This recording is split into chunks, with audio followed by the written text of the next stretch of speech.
Hi, and welcome everyone. I'm Brian from Captain Savage Aquatics. Just doing a late night live stream. Um, Many things happened today. If you can see right there, I actually cleaned that tank, planted some plants in the 10-gallon, getting them ready for shrimp. The yellow shrimp that I have coming in.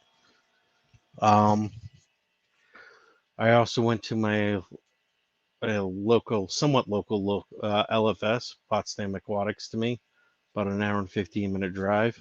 Picked up some new fish today. For my 75-gallon, which I'll show when I edit the video. I'll show those fish off. I'm not going to tell you what they are. I cleaned the 125. It looks a lot cleaner. I did a pretty big gravel vac because I checked my TDS. I thought it was reading 125, but it was actually 10 times that. So it was like 1,000 and some change TDS.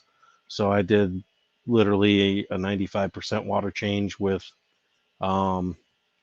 The TDS is down to 400 now, 350, 400. So I'm happy with that. Cleaned the glass front and back on that. Did the same thing to the 75, did the 10-gallon. Planted more plants in the 75-gallon today, which I have video of. Unfortunately, I have my son, otherwise I'd show you the tank off. Maybe that'll be a tomorrow during the day live stream or this weekend live stream. Otherwise, I'll just post the video up. I like doing live streams a lot better. So let's see. Let me move that over. There we go. Much better. So let's see. Mystery Snail Guardians is here. He's says hi. I gotta really set this up. Let me put this right here.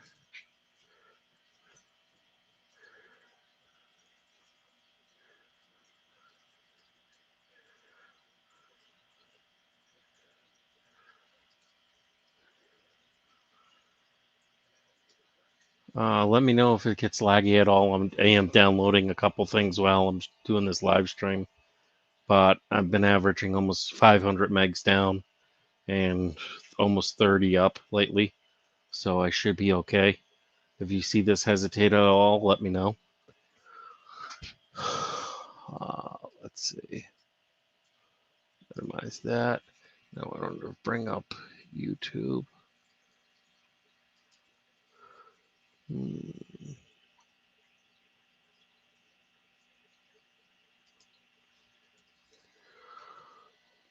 Put that over here. Click on the live. Get that so I don't hear it in my headset. Toggle timestamps. There we go. All right, this opening up YouTube so I could see everything. Oh, I got a new sub today. That's cool.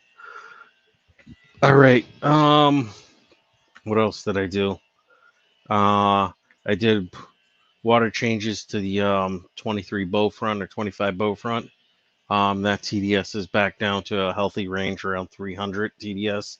That's what Detroit Shrimps has it, between 300 to 400 TDS. I changed the tote water, completely drained that, gravel vac that whole thing. I also cleaned all my sponge filters. This weekend, I'm going to actually clean my FX4 after a year, so I'm not looking forward to that. It's probably all clumped up. But I do have pre-filters on that, so it shouldn't be that bad, but who knows. And my dog's whining. What are you whining for? She's just looking at the fish because my tank's really, really clean now, and she can really see the fish really well. The 125. Tomorrow's project are going to be the 10 gallons that are over my right shoulder.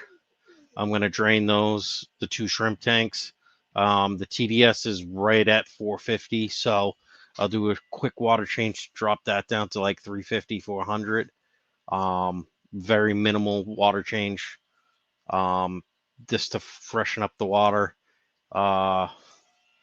These 2 guppy tanks are going to get stripped bare tomorrow.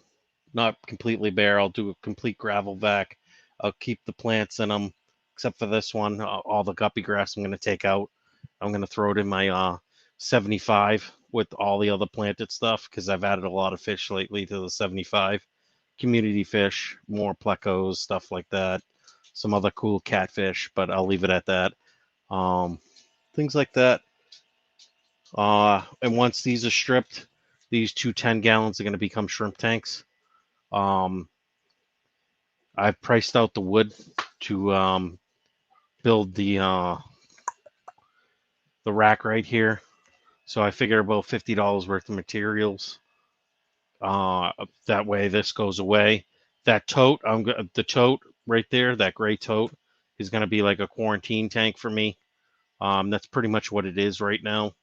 I mean, there is fancy guppies in there, but I got my Fahaka puffer quarantining, and I pick up a couple banjo catfish, so they're in the quarantine right now. Did the medication and all that stuff. The banjo catfish look pretty cool. I'm in the process of talking to the guy from Potsdam Aquatics, where I did some shopping today to see if I can do a tour / help him set up a drip system or an overflow system for all his tanks, because he's doing water changes, using a Python / 5 gallon buckets into them.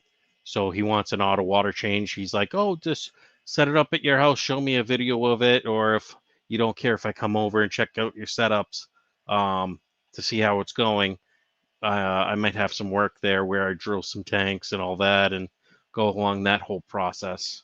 So that'll be cool to make a little extra money and do it. Something I like doing.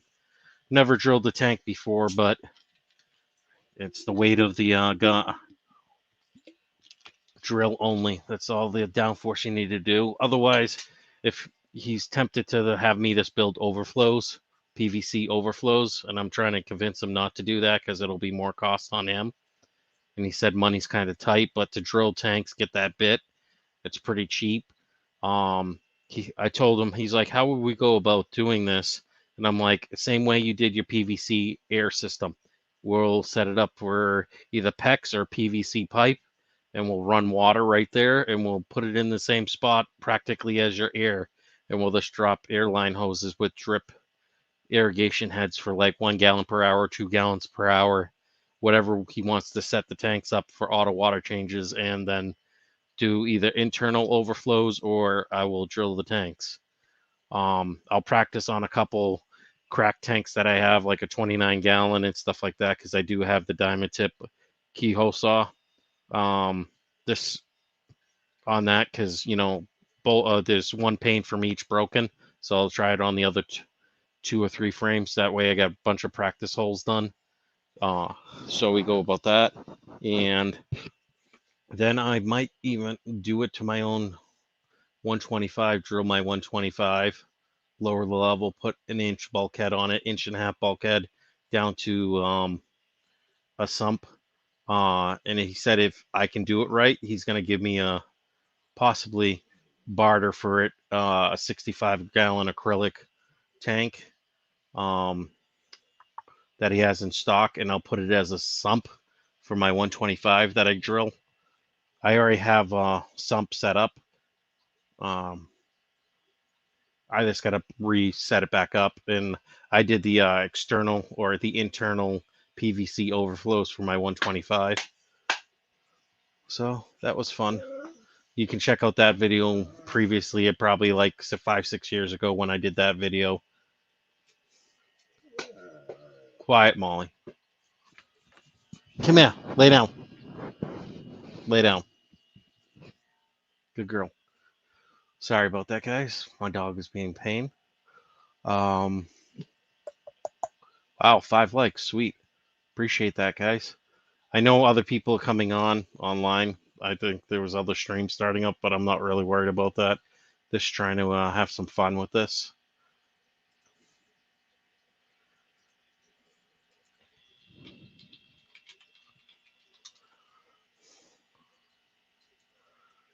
All destinations.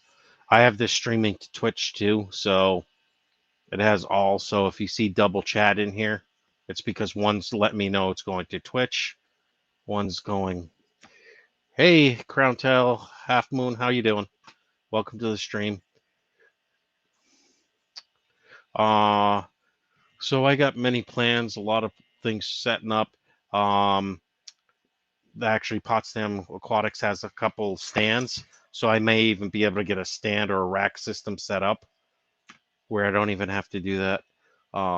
So my next project is that corner over my left shoulder with the 10-gallon in that gray tote. That will be where I have a shrimp rack. This rack right next to me will be taken down. I want to move the 125 actually right here. It's not as wide as this rack, so plus it sits lower, and then I'll put something else along the back side to give some something to look at for the fish, because I want my monster fish right here and have something different for once in the background. Not that my Oscar and Severums and things like that, convicts and high fin plecos or sail fin plecos aren't cool to look at when they're out. I also have talked to or in touch with two people that are trying to get rid of a 10-inch female Oscar and a 12-inch female Oscar. So I may be acquiring those for free or very minimal cost, pretty much my gas to go out there to pick them up because they need to be rehomed because people are moving. So it'll be nice. Yes, maximize the space. You got to do lots to have enough room. Exactly. Yep. So this is my like old setup that I had like from when I first started YouTube. This rack was fairly new. This rack's probably only 3 years old. I mean, that 125 behind me's been set up for 7.5 years. So, and pretty much every other tank is at least a year, year and a half plus, maybe probably 2 years at this point, plus being set up. Xanadu, I'm not sure how you pronounce that. Just found your channel. Thanks for the stream. Plus, love the OG fish tag. Yeah, I'm one of the old guys. If you look at my channel, I have stuff that's like 5 or 6, 7 years old. When Bob was still small, I think he only had 1,000 subs or right under 10,000 subs. Steamfod Aquatics. Corey was probably at 20 or 30K or 10, 15K worth of subs at the time. And I used to hang out in there, or not their streams, but had Bob come in and hang out here, King of DYI, once in a great while.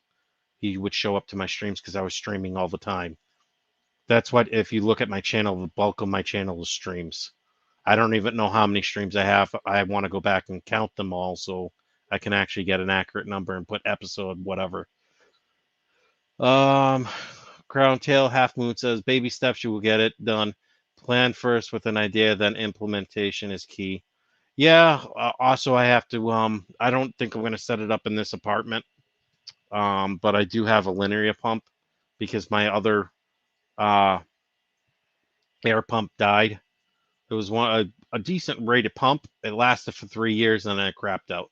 So I just haven't gotten a new one. Besides that linear pump, which I got from Aquarium Co-op. Now, I'm not going to set up a whole PVC thing in my apartment. That's a little excessive for my small place. But I'm looking into possibly warehouse space or renting a retail spot because there's some retail spots that are really cheap around me. If I can get it for $500-600 a month, maybe I'll do that. Who knows? Otherwise, I'm in the process of decluttering my whole place and resetting everything back up. So rack in that corner. Sorry if I'm repeating myself. Rack it where the gray toad is, and that 10-gallon I cleaned today completely to get that ready for the yellow Neocaridina. And then I have Ultra Blue Dreams and Blue Dreams from Detroit Shrimps Aquatics. Okay, cool. That would, yeah, more leg room, etc. Yeah, honestly, my apartment's probably only like 550 square feet, and probably 45 to 50% of the apartment's taken up by aquariums, which isn't bad. Just it's cluttered. Like if I can move this rack behind me and set something cool up like 40 breeders, because each one of these shelves that right here will hold 1,000 pounds apiece. Now, obviously, I'll get rid of the particle board and I'll put like 1/2 inch, 3/4 inch what do you want to call it, plywood that's rated, waterproof plywood or whatever. Be a little bit more expensive, but on each of these shelves, cut to fit. And then maybe I'll set this metal rack up behind me. I don't know if I'm going to do 20 longs or I'll just do a bunch of 55s on it. Plywood. Yep. And I got actually a plywood that was actually used for subfloor. That's actually waterproof that my landlord gave me. So that's almost a full 4x8 sheet.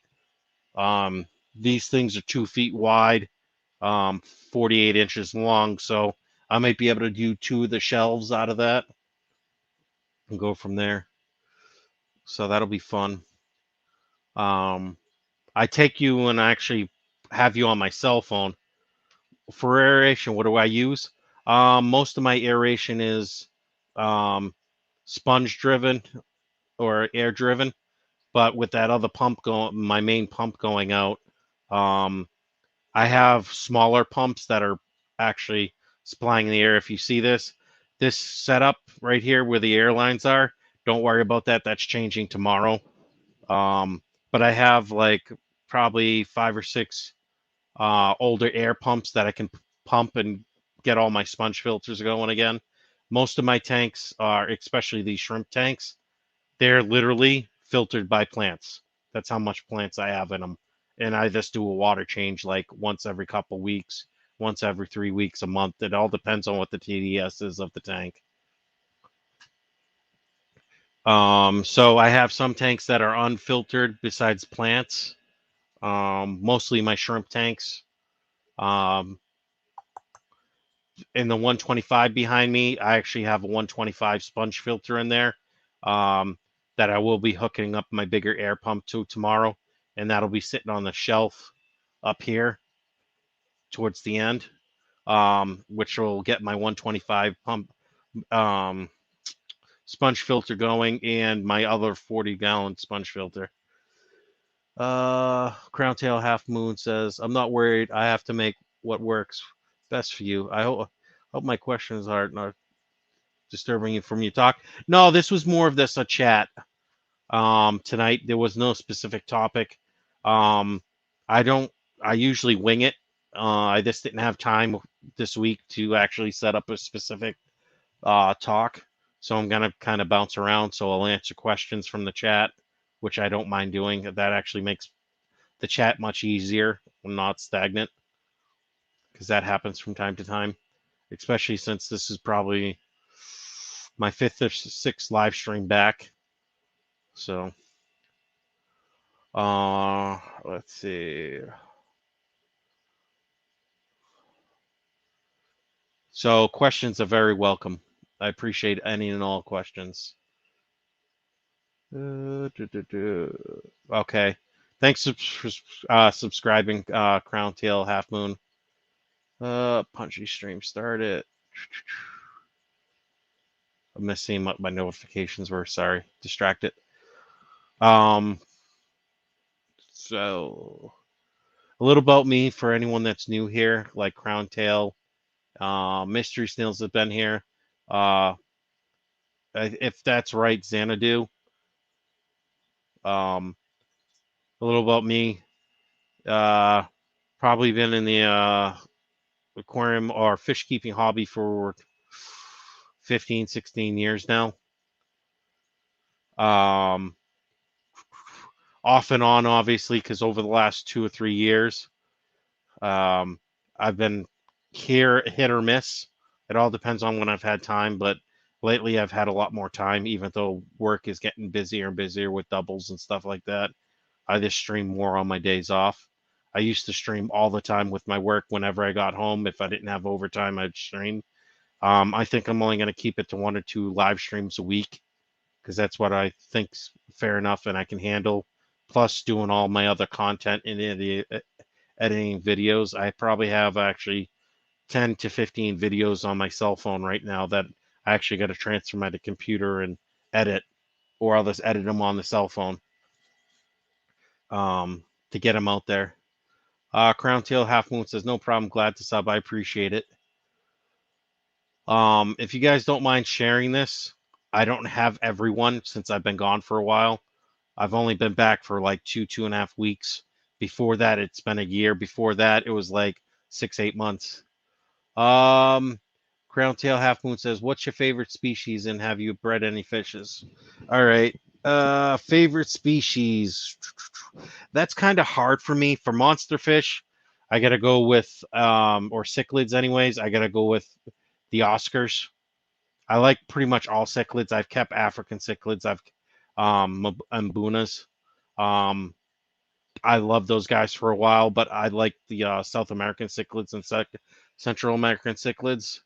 But my all-time favorite is probably the Oscar that's sitting there. You know, the Oscars in general. I like all the different variations. For favorite species, for Plecos, I gotta say there's my super red longfins, which I have. I bred those for a while because I was doing for profit and selling stuff locally, and I've also bred some fancy guppies, different strains of fancy guppies, like deltas, cobras for the fancy guppies, Dumbleware guppies, chocolate plecos I've bred. I mean, they pretty much take care of themselves. Fancy guppies breed themselves. You don't really, it's kind of like females, males in the same tank, they breed. You're done. So, those are easy stuff. Shrimp, pretty same thing. Neocaradinas. I've had cherry red shrimps, blue velvets breed, yellows, reds, different colors like that, which I'm doing for a profit now. I just have, I'm not going to have anything ready to sell probably till after Thanksgiving or right around Thanksgiving, maybe even early December. Just because I want to get the tanks all set up. Since I was off for a year break, all I was doing was water top offs, making sure my water parameters were okay, like once or twice a month, because my tank's so well seasoned. The only thing that I did check more often was my 125, just due to big fish and me seeing problems with my fish, letting me know I have to do a water change pretty much. Because pretty much my tanks were on autopilot for a year, besides top offs and the occasional gravel vac like once a month, once every 2 months. Let's see. Favorite species. Plecos, like I said, super reds. I do like rainbows. I have a lot of rainbows right now in my 75. I like Bosmanis. I have some Australian rainbows. I'm not going to tell you what else I got because I got more rainbows. But I've had some rainbows breed. They got to wigglers, but then the wigglers died because I guess I wasn't getting them enough food, like baby brine and all that stuff to keep them going. I've had super red pleco babies, long fin, short fin, chocolates breed. Nothing super rare, but that's just some of the stuff I bred. I've kept turtles. I know that's totally different. Reptile, obviously. But I had Diamondback Terrapins, which is a brackish turtle. I had 5 of those at one point, which I'm actually going to get. Of course, these are bred in captivity. They're a brackish water turtle. So they'll be in your inlets where the salt water meets fresh all around the U.S., Texas, Massachusetts, all kinds of stuff. Because I'm originally from Massachusetts, and we actually had a Diamondback Terrapin keep going into my dad's saltwater pool. So I ended up acquiring them. Of course, I talked to the DEC for Massachusetts, Department of Environmental Conservation, got permissions to keep them because they just kept ending up in the pool and it was getting swirlied in the filter. So yeah, that became mine. So there was just some permit paperwork, but that's old stuff. Any other questions, Crown Tail, Half Moon?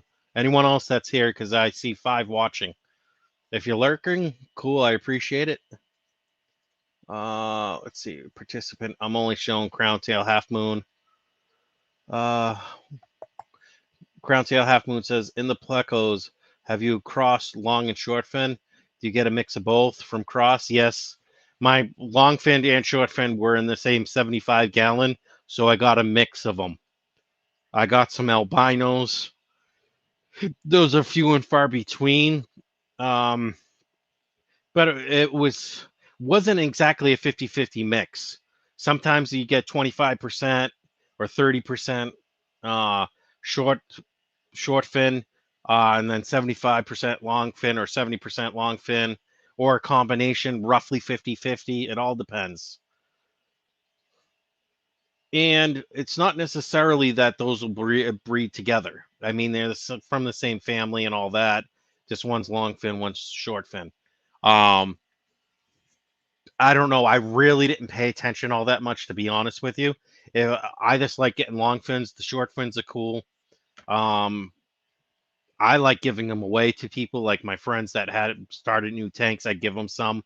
They'd offer me a couple bucks per, or 3 or 4. Obviously, if they were full grown. Like one of my friends tried to buy a couple breeding pairs off of me. I'm like, yeah, that's gonna be 100, 150 bucks per breeding pair. Sorry, because I didn't want to give up my breeding pairs. He almost paid it though, so I was a little scared. But I would have done it. It's hard to get breeding, not hard, but to have a proven pair, or at least 3 sets of proven pairs in there. I mean, at one point, my 75 gallon was covered between chocolate, Plecos, obviously short fin. I want to get the long fin chocolate Plecos because those are cool. It's just a lot of fun. I like seeing things breed and like seeing things come up in the tank, because that's how you know you have a well-established tank, and the water perimeters are good for the fish. If you get things to breed that are a little bit challenging to breed, not super hard, but is it 2 females per 4 males? It's more like 2 males to 4 females to 5 females.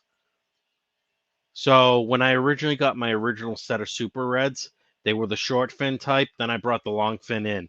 I got a mix. I didn't know what they were because they were only an inch and a half, and it's hard to sex them at that young. So I ended up having 2 females out of the 6-pack that I got, 4 males. So I brought long fins in. I brought 12 long fins in, and 8 of those were females, 4 of those were males. So that changed the dynamics a little bit. So I don't think it's 2 females for 4 males, because it all depends on what genetics you're looking for. Like I have my one of my biggest bushy nose super red Plecos in there. He's massive. He's full grown. Been in the tank for going on 3.5 years now. But he definitely is a breeder. I just don't have any females his size, so I'm tempted to buy off Aquabid or even eBay from a couple different people that I bought from in the past. 3 female pack that are 3 inches already, or 2.5 to 3 inches in length. But you're talking, almost $100 in fish for 3 female fish. But that would give me wigglers sooner than later, possibly. So, and don't mind me, I have ADHD and ADD, and I can't sit still. So if you see me rocking, don't take any offense to it. If you get motion sickness, tell me to stop. So I'm just excited to be streaming again and having fun and talking to the fish fam.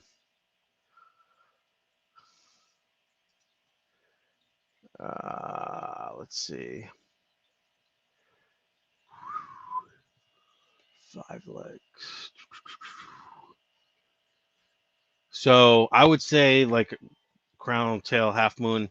To answer your question, 2 females per 4 males. It's more like 4 females to 2 males.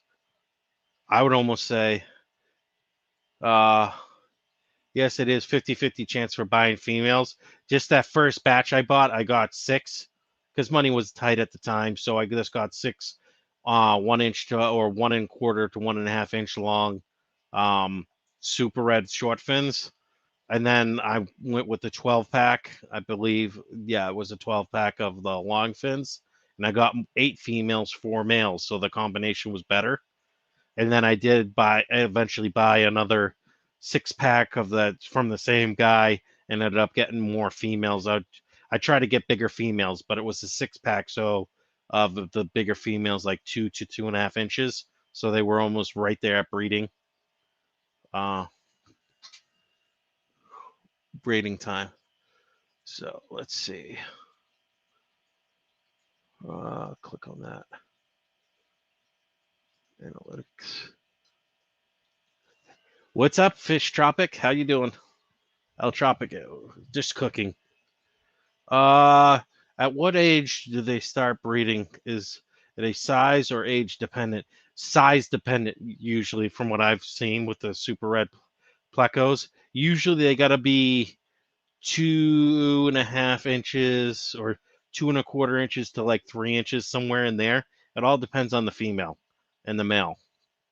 Typically, it's closer to 3 inches. They're almost their max size, which is like 3 to 6 inches, somewhere in that. Don't quote me 100%. I haven't looked it up in a while.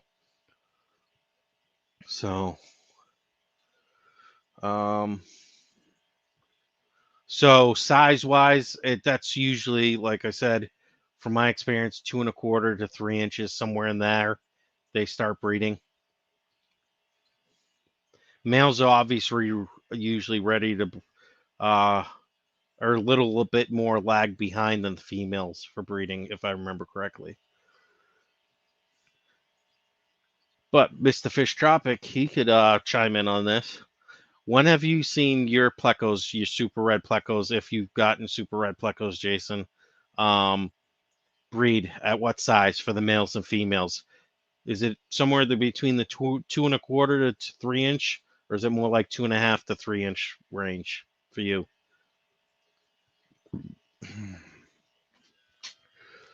Oh, excuse me. Didn't mean to burp into the mic. Stream health is excellent. That's good.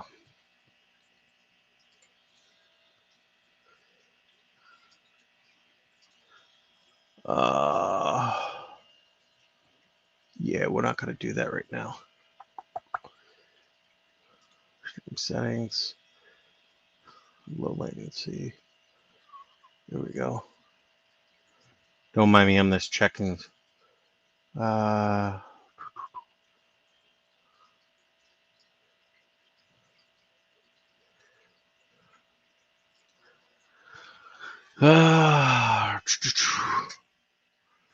Tail Half Moon says, could I start with a random male and female? Never had them. Could I use a long fin and short to get both types, then use fry to get more and isolate the short and long? You could try it, but I'd just suggest even setting up 2 different tanks, one for short fins, one for long fins. I mean, they don't get overly big. I think they max out at like 6 inches, 5.5 to 6 inches max. So a 10-gallon, 20 long would be more than enough. With those type of Plecos, I've noticed more flow is better for higher flow works for them. And what I do normally when they're spawning or getting ready to spawn, just like anything, after a rainstorm where they live, the temperature drops to the water and that activates spawning. So once they're big enough, I like to do a couple water changes, like once or twice a week, or sometimes 3 times a week, to just have the water get cool by like a couple degrees to induce spawning.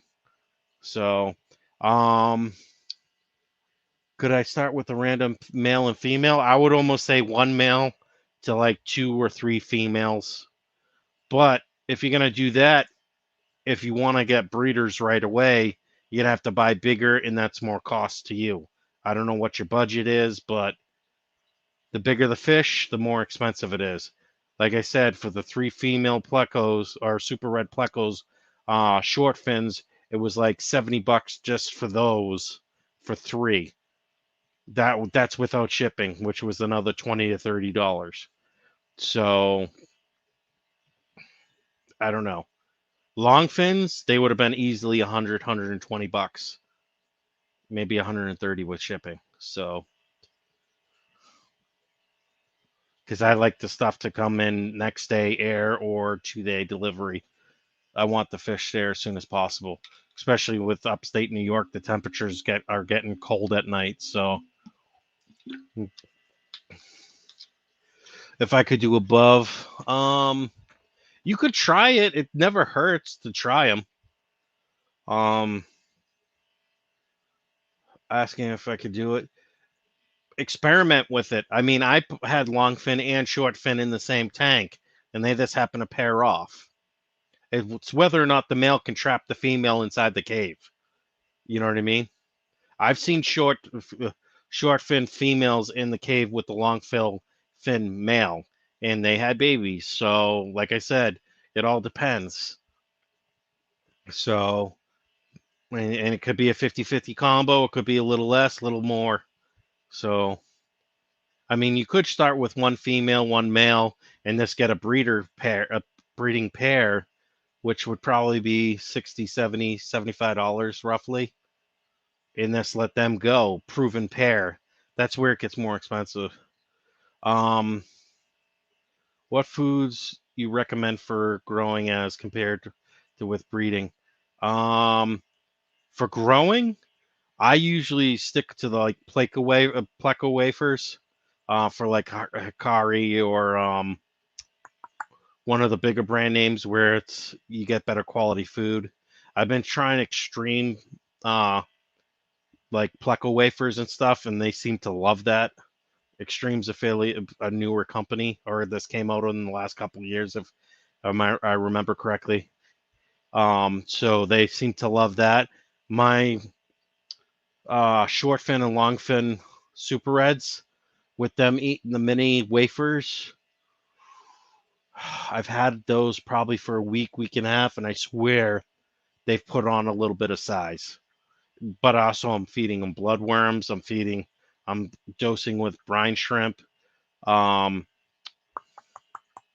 live frozen life, or what, frozen foods. So, and I'll, like I said, I'll get bloodworms. I'll get brine shrimp mixed with spirulina. Spirulina content is better because most of those super reds are more I noticed they like more algae based diet. So, but at the same time, I do feed higher protein stuff in the tank, like the extreme krill flakes for the rainbows that I have in that tank. Some of that makes it to the bottom. They eat that stuff up all day. I've seen my super reds come up to the top, flip over, and just like suck it off the surface. So they like that krill. And that wasn't too bad from extreme. All my fish like that, the extreme krill flake food. But I do a mix of diets. Also, I feed green beans. I'll put squash and cucumber and all that stuff in the tank. Once a week, once every 2 weeks, I'll do that just to get them some like good veggies. You know, I specifically picked up more green beans. I wash them off before I throw them in there. I don't even blanch them. Peas, I'll give them peas, to help with the fiber and stuff. Just push stuff through them. Hopefully that answered your question, Crown Tail Half Moon.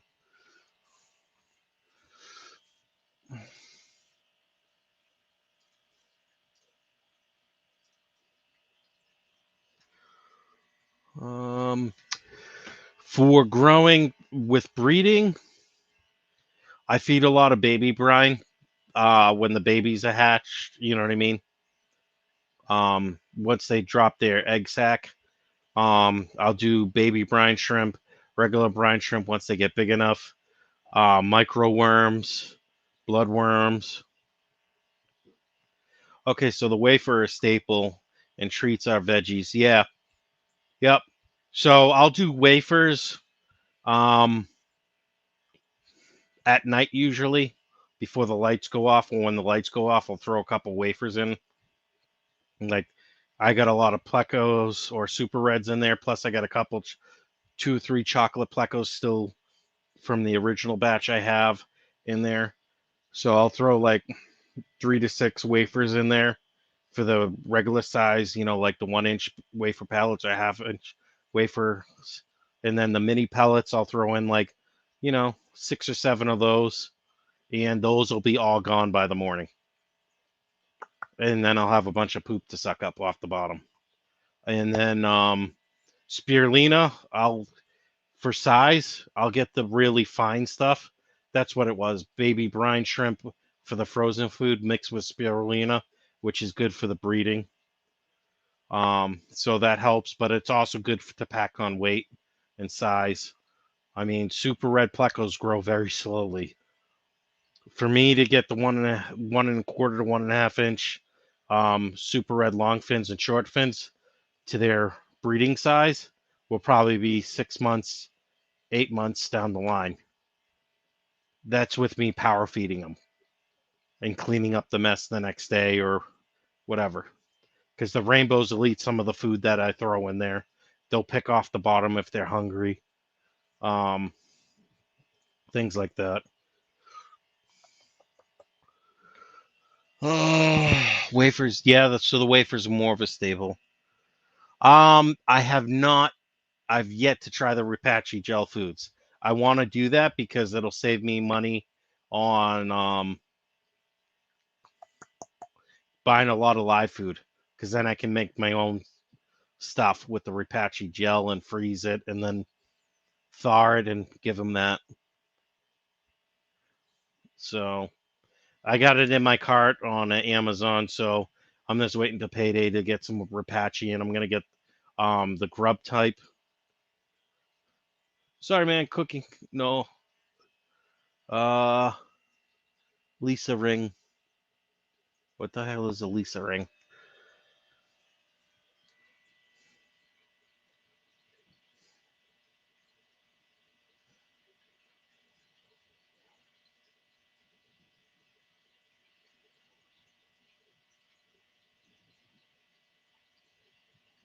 All right, so that's done. Well, Fish Tropic, what's the Lisa ring? I have no clue what that is.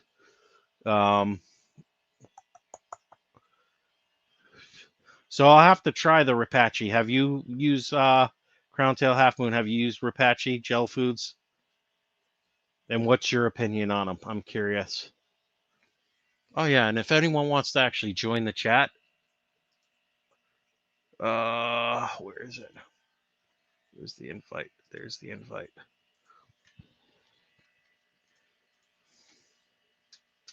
Here's the invite link if anyone wants to join. You don't have to. There's no big deal if you don't want to. Just figure offer it. And why is...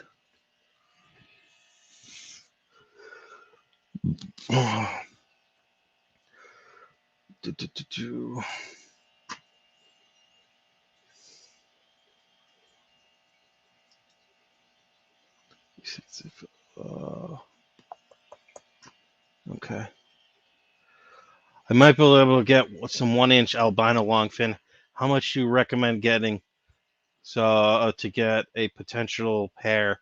How often do you power feed to get faster growth? Well, even with faster growth, what's up, S? How are you? Yo, he says. For faster growth, it's kind of hard to power feed. Super red plecos, you can do it. They will put on a little bit more size quicker, but if you're talking from wigglers to full size, the quickest I've done it into, or breeding size, has been 6 to 8 months to get them to 2.5 inches, 3 inches. Sometimes it'll take just to grow an inch. It'll take in a month, 2 months. It all depends. Oh, let's see.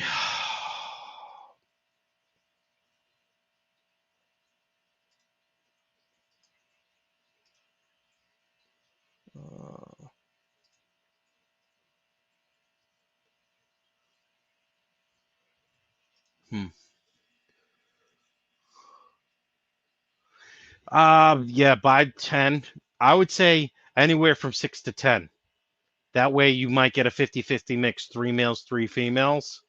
But if you buy 10, you'll be more often not to get closer to 50-50 makeup. 1 inch albino longfin. How much do you recommend getting? Get a powerful. I power feed. What I consider power feeding is this feeding the fish food. Something like most of my super red Pleco tank, the 75-gallon, with all the rainbows I have in there right now, I probably have 30 or approaching 30 rainbows in my 75-gallon right now. Plus the super reds. Plus I got one common Pleco in there that I'm gonna move out of there because it keeps wrecking my planted scape that I've done for that tank. So I'm gonna move the common Pleco into the 125 behind me just to get it out of there. Plus there's more hiding room in the 125 than the 75. So I mean I probably have 20 super reds between long fin and short fin.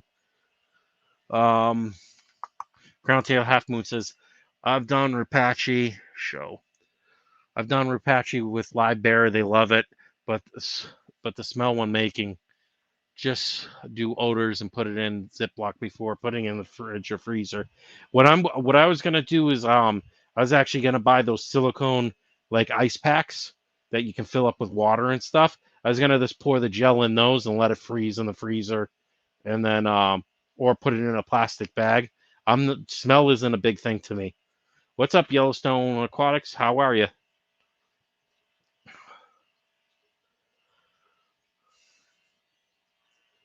Hey, everyone. Cool. I like having more people in here. So we got 5 people. I get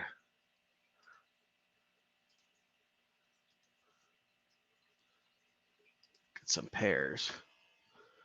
Woohoo. I likey.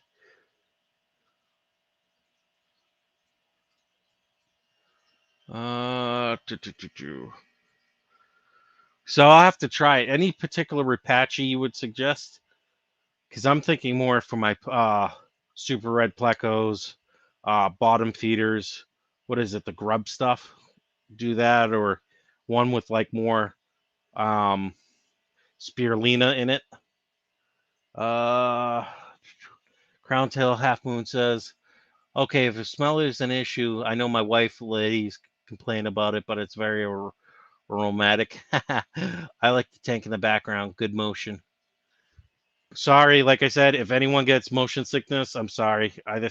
I'm always moving, so I'll either be rocking or moving my hands, talking with them. That's a 125. I got the Oscar in there. Might have 2 more Oscars that are gonna get rehomed that are female. That's a male Oscar in there. Plus I got convicts in there. 2 chocolate Severums. I had a gold one, but unfortunately it passed away. You know how it goes. Um, Fun times. I'm doing great. Thanks. How are you tonight? I'm good. I'm happy to be streaming, you know, relaxing. I find it's relaxing to chill out and talk to the fish fam.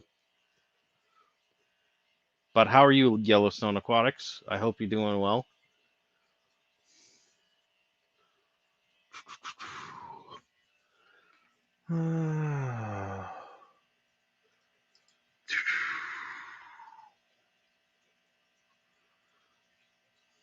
Any other questions, Crown Tail Half Moon, about Super Reds? Chimp the Reverb. What's up, Captain Savage and everyone? What's up? How are you? Chimp the Reefer. I swear I know that name from one of the reef channels I watch. Cool, cool. Welcome, welcome. More the merrier. So, for anyone that just joined, did a lot of things today. Went to Potsdam Aquatics, which this opened up in May of this year. Talked to the owner, actually met him. Maybe helping him set up a drip system for his tank so he can do automatic water changes and where it auto tops off and everything like that. So I may be helping him drill tanks. He asked how we pipe the water in, and I told him exactly how his air system is. Follow the same lines and just drop air lines with drip meters on them for like a gallon per hour or 5 gallons per hour, and just let water go. Let's see. What's Crown Tail say? Brian, what's great about Repatchis besides the easy making of it? You can mix different powders to make your own blend. Check out Ted's Fish Room. He has some excellent methods for making and adding meds to it. That's cool. Yeah, because I was thinking I want to treat my food, especially, excuse me, for my quarantine tank. So, Yellowstone Aquatics is high. Chimp the Reefer. Hey, everyone. The pound sign, pound back to you, man. Sorry, I got StreamYard open over here on my big monitor that I have, my gaming monitor, and then the YouTube studio open, so I know how the stream is going. Fish Tropic says I also have videos. That's cool. I have to check some of those out, Jason. I'll check out what was it, Ted's Fish Room to see methods. I think even Joey from DYI did some different mixes for Apache and putting meds in there, anything powdered. So spirulina, I have a lot of spirulina that I got from a big place. I believe it was based out of Massachusetts or Rhode Island, that they have a spirulina farm and that's what they make. And literally, I got nuggets of spirulina in the refrigerator or my freezer that I literally can crush and make into a powder form, or use like a grinder and grind it down real fine. Crown Tail Half Moon says Rapache, even if it firms up, you can microwave it to get it to reverse to liquid. That's cool. That's awesome.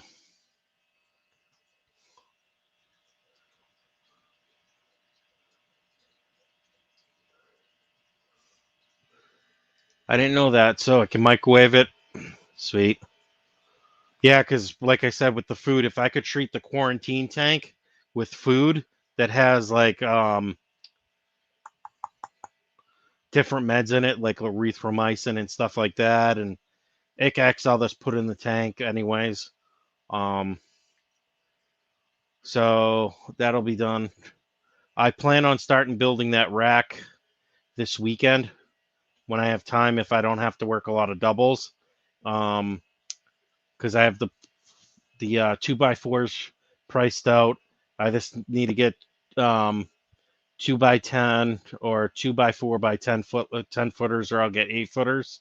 Because actually, believe it or not, my ceiling's like 9 feet tall in here to the drop ceiling, so I could go 8 feet tall, but that's a tall tank. I don't want to have a tank much higher than this rack right here. So maybe one more shelf up, but that's where all the 10 gallons will go. S says never tried refaction before. S, do you have any videos? I'm not sure if S has any videos. I can't remember. Crown Tail Half Moon says I highly recommend Ted's Fish Room for Rapache methods. He uses molds, rocks, etc. to get food for mid or bottom grazers. That's cool. That's what I'm trying to do, is get them to bottom grazers too. This for my 75 gallon, because I have so many rainbows now, small size. I will be upgrading their tank.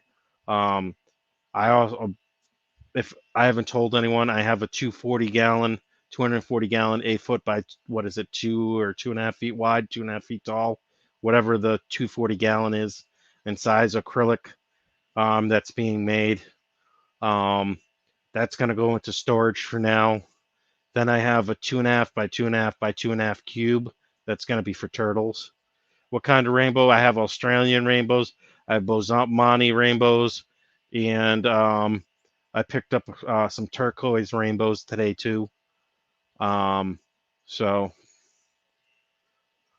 Yellowstone Aquatics says, "All right, I was looking for your channel." Really, I'm surprised. Oh, Fish Tropic is a mod. Just making sure. I thought he was. Thought I had him set as a mod. Uh, I'll have to check out Ted's Fish Room. I actually think I'm already subscribed to him, so that'll be very fun.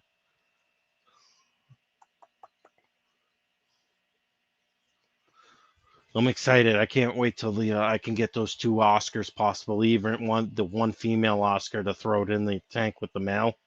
See what happens with those, because I did have a mated pair in there. I didn't ever see them lay any eggs or whatever they do, however they do it for Oscars. Whether they're egg spreaders, I'm not sure. I can't remember. It's been so long. S says, yeah, no videos makes it too hard to find. Yep. I could understand that. Fish Tropic, I actually got to the 10-gallon and the clean that up for the yellow neocaridina I have coming in. I actually cleaned up. Oscars lay eggs. That's what I thought. I thought I was correct when they lay eggs. So I never saw the male and female lay eggs, but of course I have a gravel bottom. I didn't put any. That's a straight gravel, like big gravel, like anywhere from a 1/2 inch up to 1.5 to 2 inch gravel pieces, chips in that tank. I am going to come in when I actually move that 125 to here. I got to figure out what layout's going to work best for me. I actually might even move the 125 over here to this corner where this chair is, my lazy boy is, just to get it out of the way, because it won't exceed my bow front, which is cool, right here in length. So Oscar needs breeding slate or terracotta saucer on the floor. Really? Okay. I didn't know that. I did see the female do go down on the bottom, you know what I mean, and keep like back and forth one specific area with the male, and they followed each other. So I don't know if she was just dropping her eggs into the gravel or what. And then the Plecos were getting after him because I had some sailfin Plecos in there and things like that. Crown Tail Half Moon says they lay eggs in a round formation like a medium dish. Okay. I get terracotta, so I can throw some of those in if I put a female in that tank, which hopefully I will over the next week or so. Let's see.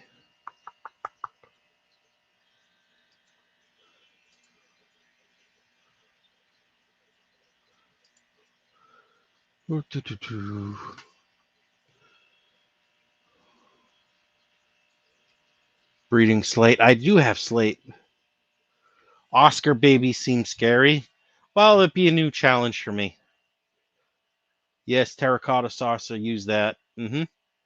I actually got a bunch of terracotta saucers just from my parents' place, and they didn't have anything to use for them. So I figured egg scatterers and stuff like that, I could put that down.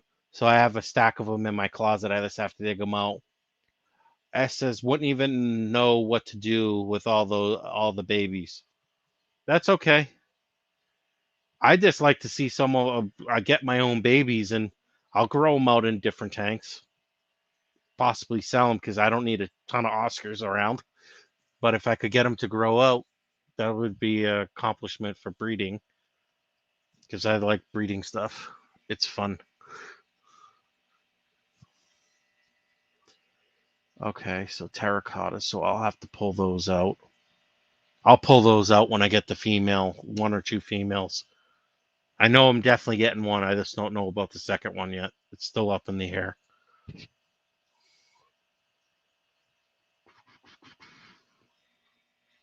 Fish Tropic, do you want to join the stream?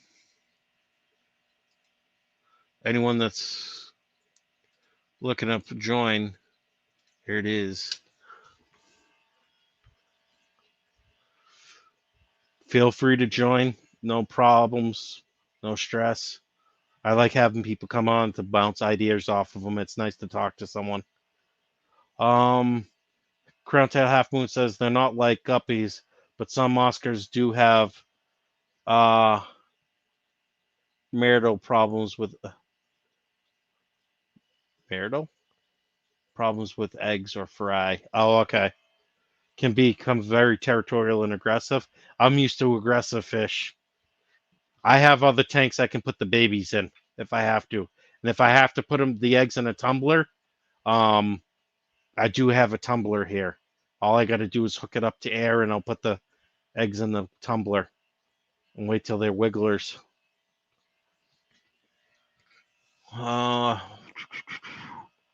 Be cool to try, though.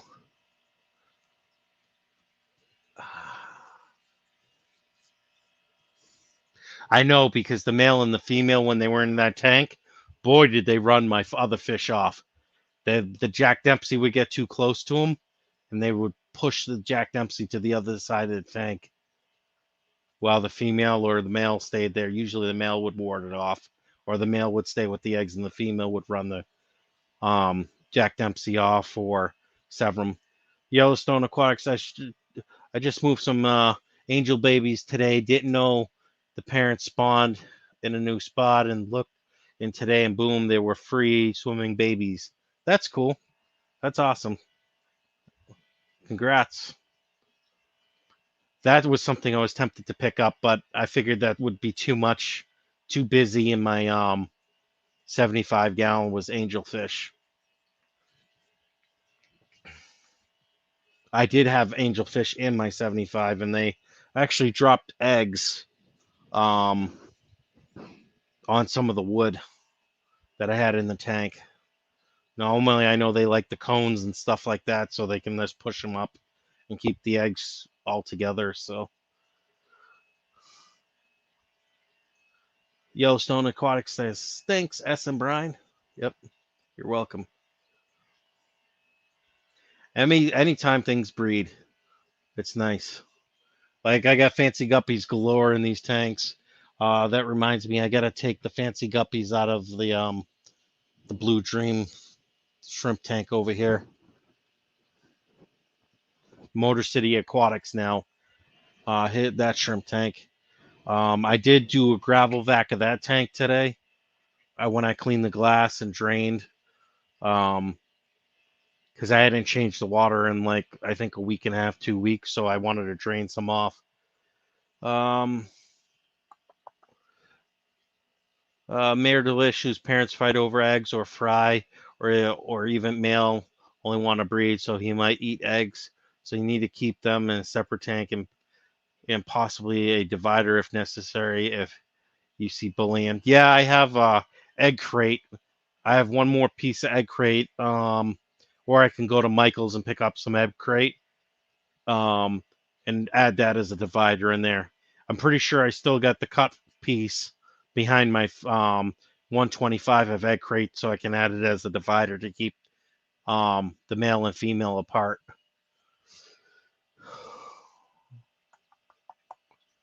So that'll be very fun. What else? Bunch of cleaning today. Got the 10-gallon ready. Cleaned and drained that tote with the Fahaka puffer and fancy guppies.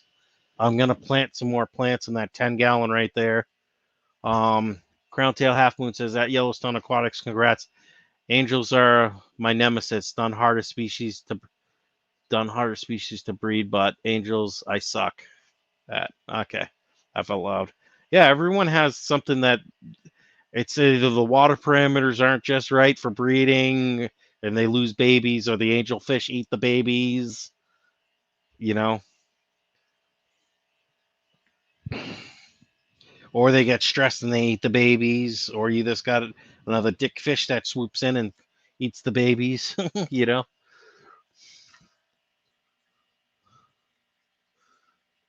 Believe me, the convicts were attacking my hand today when I was going in that 125 because the convicts are breeding consistently in that 125 behind me. So they would even attack my python as I was gravel vacuuming, because I'm pretty sure I sucked up convict babies and they went down the drain. But convicts babies breed like crazy. So anyone need convicts, let me know. I'm sure I got some wigglers in there. I probably actually got about 15 convicts, maybe 20 convicts in that 125 gallon. The nice dither fish. Plus, they eat all the food that comes down to the bottom that the plecos don't get to, you know? So that's fun. I have a pair of koi marbles that only breed on the floor and eat eggs afterwards. That sucks. It's almost like you got to let the eggs drop, catch them, get the angels out of the tank. We'll put the angels in a breeding, one of the breeding containers like hang-on backs that you can put on the side of the tank. Let the angels breed in there, or take the cone out or whatever they're breeding on. Too bad you couldn't set up like a pod or something, or put a tray or something in there where you can actually get in there. And where are my syringes? I got those little pipettes. If the eggs are small enough, suck them up with like a turkey baster or pipettes, and then put them in an egg tumbler or whatever. That way you can save them. Otherwise, I don't know if you want the babies to grow out, but koi marbles are pretty cool. I saw some assorted angelfish today, but I'm trying not to bring too many fish in that I'm not going to use to breed and possibly make a little bit of money in the hobby, selling to other hobbyists. But I know angelfish will breed 2, 3, 4, 500 at a time. So where did I get the pipettes? I got the pipettes from my aquarium box, and I think I ordered some on Amazon because I was feeding the microworms and stuff, or baby brine shrimp. So I want to specifically feed near certain things. So I'd use the pipette, go in, get some of the baby brine, and squirt it like in the vicinity of certain fish. Yellowstone Aquatics says, it's like their 10th time laying eggs and finally got free swimming babies. But of course, I instantly put my face to the glass and I see the babies, and the parents started eating them. So I had to separate. Yeah, well, normally from what I've seen, from what I've been told, and other YouTubers, they have spawns from a 50 to 300 or more at a time. Usually it's in the 2 to 300 range. So that's a lot of wigglers. Yellowstone Aquatic says, thanks. Thanks, Groundtown. I had convicts when younger, but they bred, and I was inexperienced, so they started fighting so badly that they had see-through holes in the males. Yep. That says oof. Yep. Now the 125 is big enough. Plus, I got logs and rocks and stuff like that. So the 125 is big enough that they all kind of have their own territory. Now, when I did the gravel vac, I only did half the tank today, and then I'll gravel vac in like a week and a half and do the other half of the tank, just because I didn't want to get all that detritus and all that stuff coming up through there. Because, like I said, I hadn't gravel vac probably in that 125 for at least 6 months to a year. That's why my TDS was over 1,000. And I thought I misread my TDS meter, and it was like, oh yeah, it said X times 10. And it was reading 113. I'm like, yo, so I got 1,100 and or 1200 and something TDS in my tank. So that's why that 125 got 90 to 95, actually probably 125% water change with gravel vacuum. So I was using my 500 gallon per hour pond pump to pump the water to my sink to drain. And then I was pumping water with the Python back in. So I literally probably cycled the tank for 2.5, 3 hours. Yellowstone Aquatics says, any experience with breeding jacks? What, Jack Dempsey's? I've had, I'm not gonna lie, not big luck. I do have a female Jack Dempsey in that tank. But when I went to Potsdam Aquatics, the mom and pop store today, I thought I had a male in here, Jack Dempsey. It's a female. He's like, does the fish have like the really like light blue chin, like spotted light chin? So I have a female, and I'm not gonna put two female Jack Dempseys in the same tank. I know they're territorial, but that Jack Dempsey that they have, they wanted $200 for. But the thing was, probably, thick, probably 1.5 to 2.5 inches thick, for body, and it was probably 6 or 8 inches in length. So I mean, it was probably pretty close to full size or getting close to full size. And my Jack Dempsey's probably somewhere between the 6 and 7 inch range. So really, I did have a male at one point in there, but he was such a bastard, I had to throw him in my African cichlid tank, my Mbuna tank, because he was beating on my Oscars, my males and female Oscars. I could not tolerate that, so I put it in the Mbuna tank. It did all right till I took the tank down. I actually ended up rehoming the male Jack Dempsey. The Mbunas kept the Jack Dempsey in its place, though, even though they were from two different species, two different water types. It is what it is. You got to do what you got to do. Oh, we've been losing some people. I mean, it is getting late. What time is it? 12:10 East Coast time. So 12:10 a.m. Color Guppies, welcome. How are you? Back to 5. We had 8 at one point. That's okay.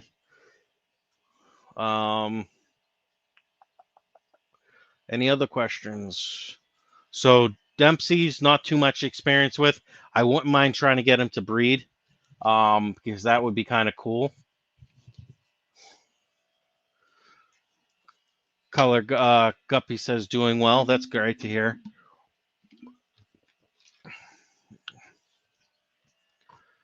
All right, so let's see.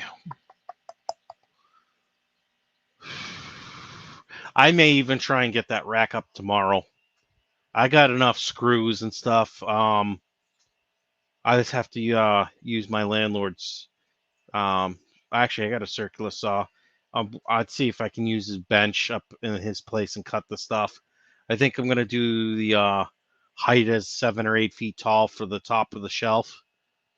Top shelf or right at 6.5 feet. That way, if I put a 10-gallon on there, it's another 12 inches, so it's at the 7-foot mark.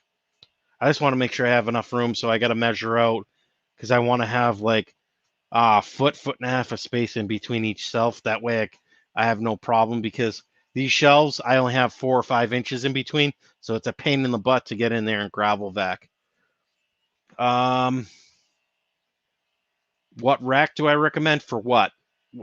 In specific, what are you looking to do? I'm going to build a wooden rack in this corner that's going to house 10 gallons.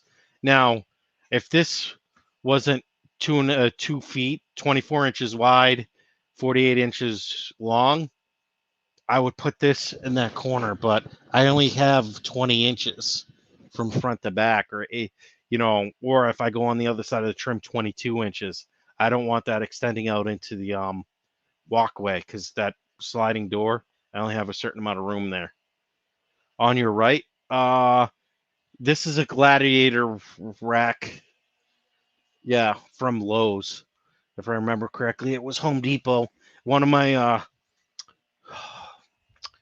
I can't name the name because the person didn't want to be known. He actually bought me the rack and shipped it to my place. The one on my right. So it's a Gladiator rack. It holds 1,000 pounds per shelf. Right now, this rack has 4 10-gallon set on it, plus the substrate. So figure 10 gallons, that's what, 100 pounds worth of water, give or take, saying 8 to 10 pounds, depending on how much minerals you have in your water. So that's 4 tanks. So say just with the water themselves, 100 pounds per of these.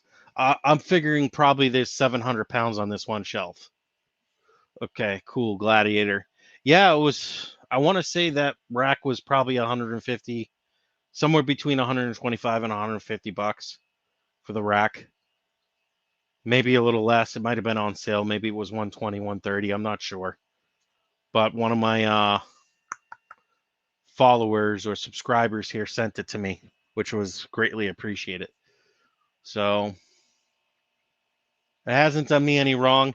I mean, I don't have it screwed in up top. I was going to put a couple bands up top and screw it into the wall into one of the 2x4s just to make sure it didn't tip over. But I put a 55-gallon on the bottom, which is not full, but I got 120 pounds of cichlid sand in the 55-gallon, even though it's empty, plus the 55 gallons weight. That was a good base. And when I had this thing full, that was 600, probably almost 800 pounds when it was all set up with water, substrate, fish, filtration on that 55-gallon. So that was my base. So this thing wouldn't tip. And as it is, it's not that unstable, even with all the stuff I got on the top, very top shelf. So I like the rack. It's pretty good. Now, the only thing I will change is if I'm going to put more weight on these, like the getting closer to the 1,000-pound limit, I will probably get 3/4 inch ply or oak plywood.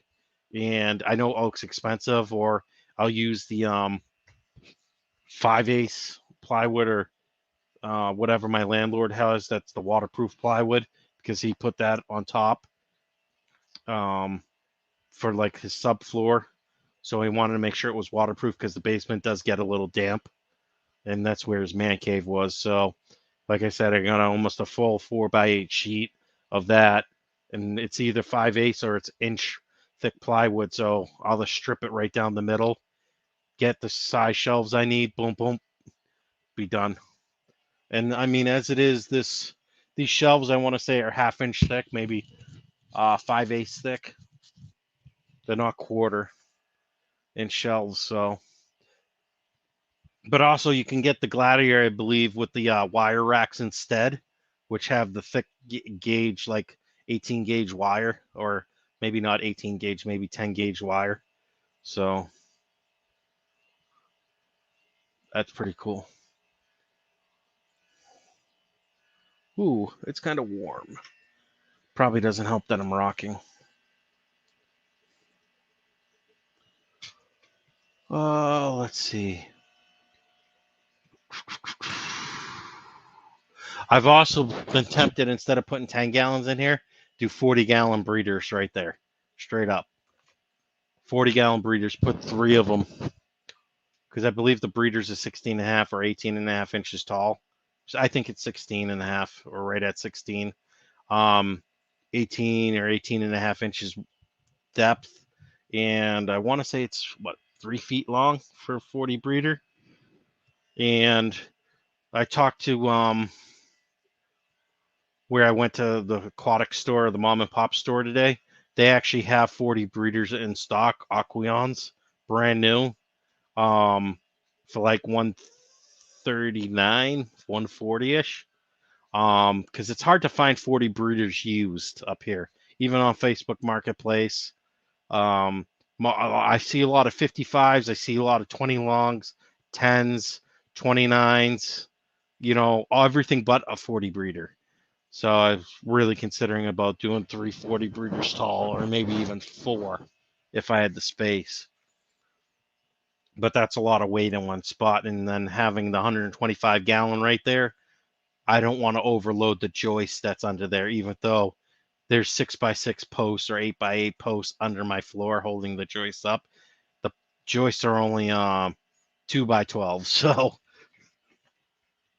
don't need to be snapping those right off. My landlord would be a little pissed. Yellowstone Aquatics says, going to bed later, everyone. Going to bed later, everyone. Have a good night. Thank you, Yellowstone, for stopping in. I appreciate it. Have a good night.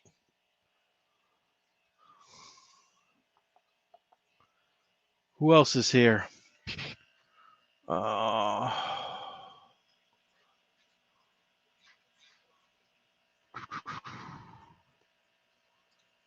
this to live chat. All right. So got an hour and 21 minutes down. I think I'm going to stream for about another 10 minutes, making an hour and a half stream. Because I want to actually I said I was going to wait till it's tomorrow technically. So I'm going to do a water change to this, that, and maybe I'll get these gravel vacked out and move some of this guppy grass into the 18-gallon tote that's sitting over there tonight real quick. Mm.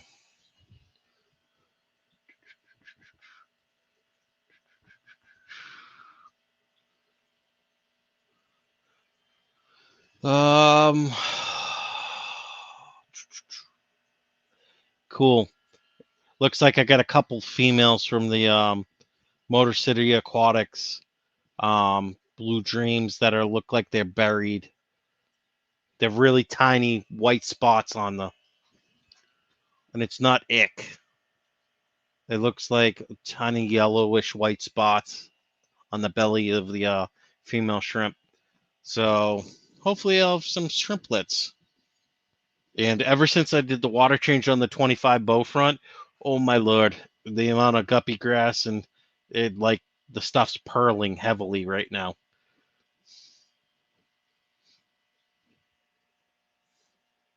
So all the plants are doing a great job. All right. Stream settings. Stream health is excellent. Chat rate.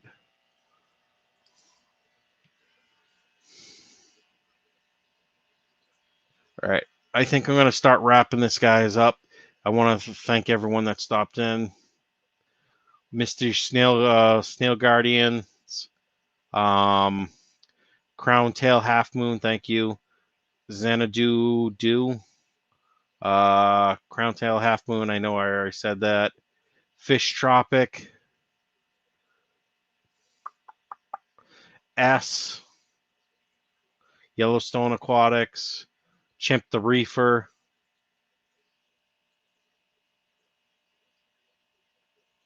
Why hold the stream?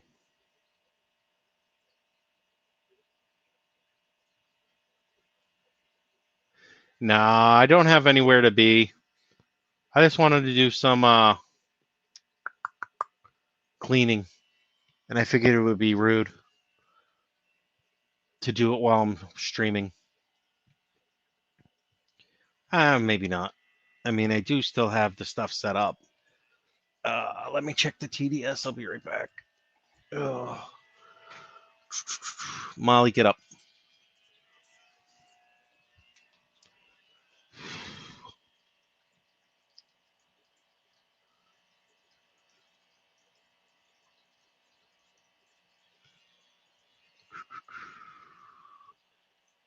$383 in that tank.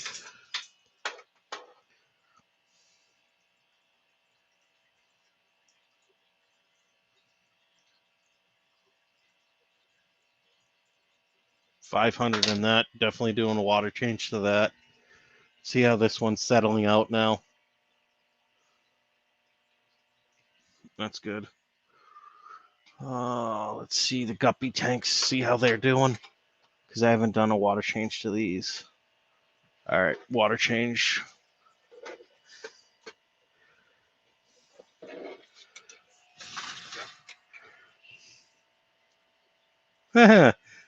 Wow, that's surprising. Both these guppy tanks right here, 676 TDS. I'll do a 50% water change and a gravel vac to them. As it is, I'm stripping the tanks later today once I'm drop my son off at home. Keep streaming. Okay, yes, I'll keep streaming. Just for you.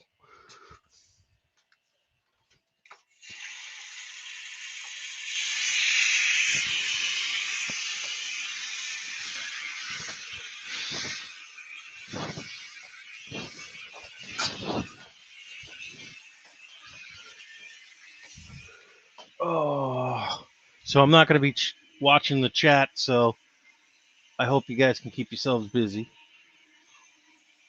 All right. In order not to suck up any shrimp,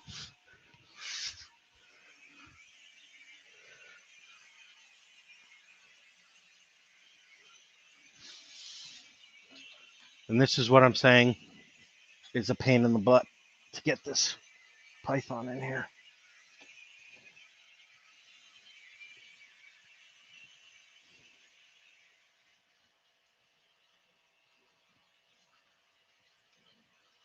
Now, this is a dirty tank, so I have to watch out how much sediment I tear up. I'm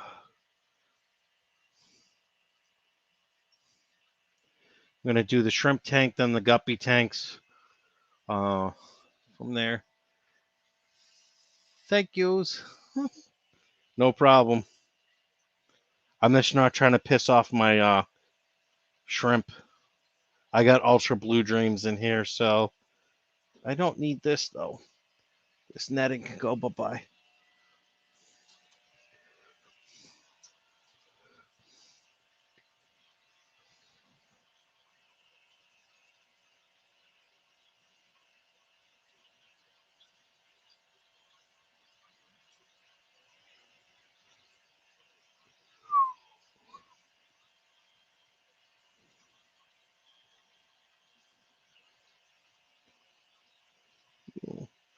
I gotta check the temp of this water. It seems a little cool.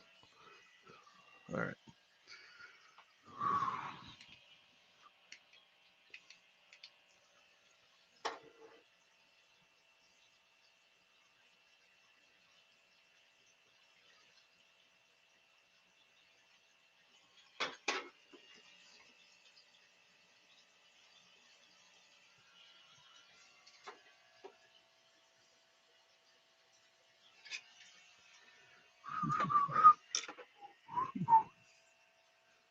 All right. So 73 for the shrimp tank, borderline 74, as I almost fall over.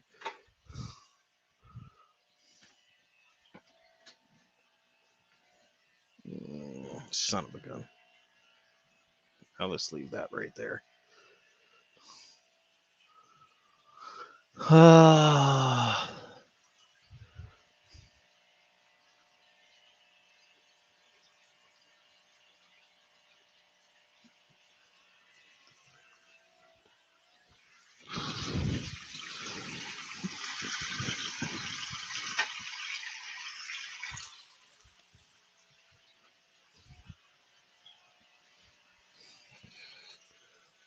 Just making sure I'm not sucking up any shrimp as I drain this tank.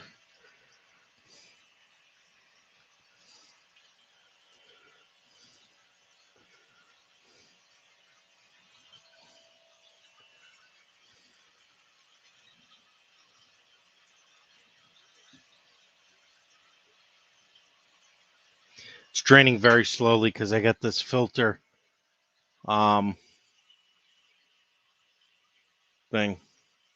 filter sock on here in there. So I just don't want to lose shrimp. I know 73 might seem a little cool for shrimp, but I've seen them at cooler temperatures than that.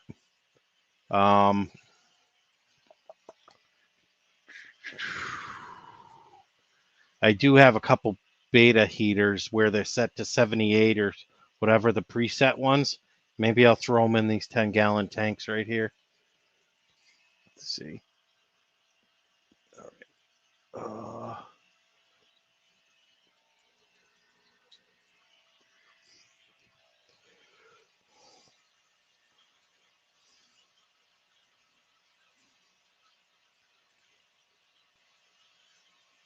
All right.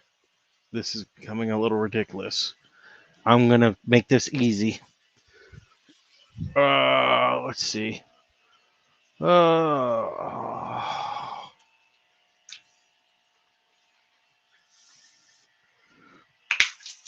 Ooh, as I shoot water across my place.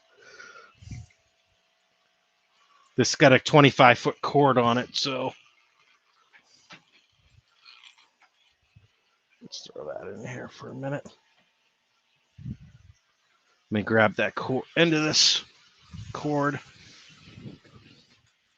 I'm going to drop this 10-gallon tank in about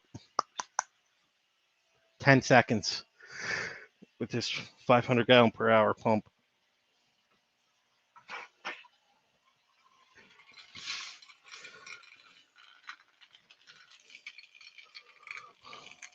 Don't try this at home, folks. Where is it stuck? Oh, that's why. Okay.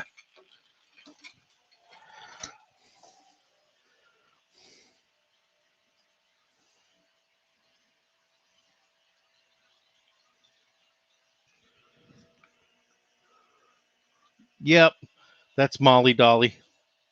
She's the pain that likes to put face prints all over my tanks.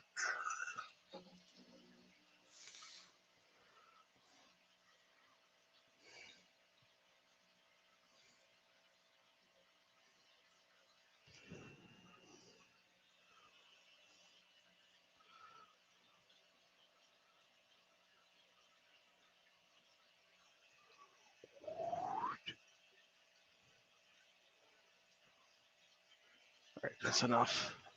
I don't want to drain it more than 50%.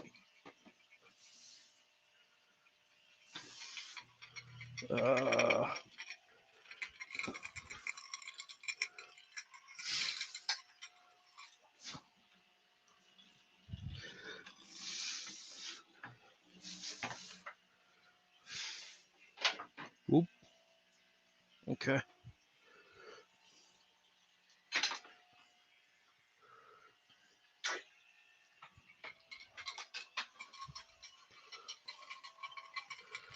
Uh-oh.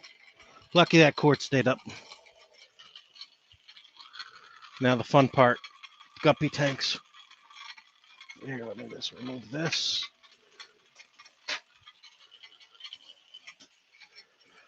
Move guppies. Inbound.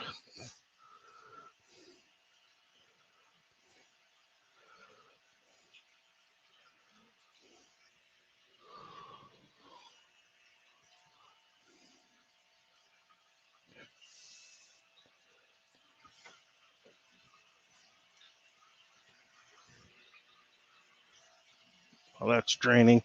Just want to make sure it's not leaking.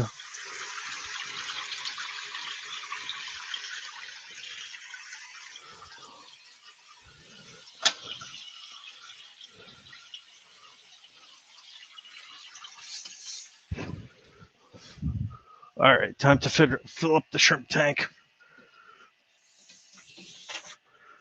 And here's the pain in the butt pro. Making sure I don't disturb the whole tank. Now I am on well water, so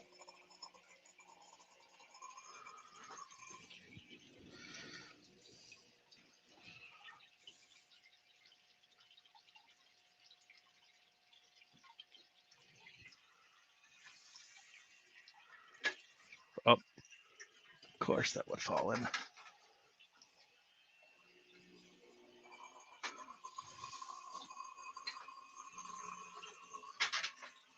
All right, that's done.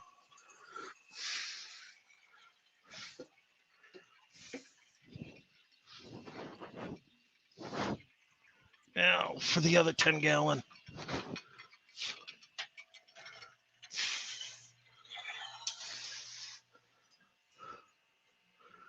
Oh, shit. I lost. Well, that went instantly bad. Not that I hurt any fish, just...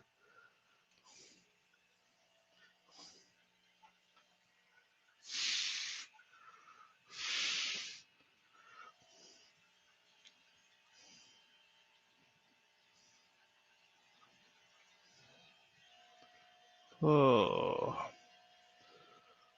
Oh, dropped to 3. I might cut the stream if we lose any more people. See what I'm saying?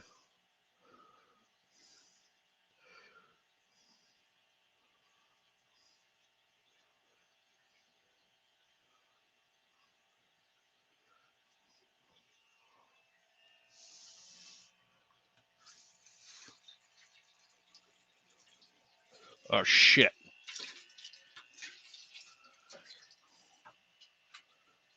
Wasn't paying attention. Just overfilled my freaking tank.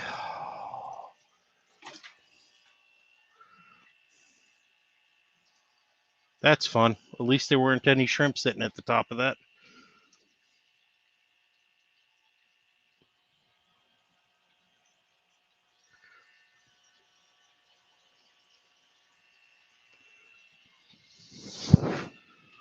All right.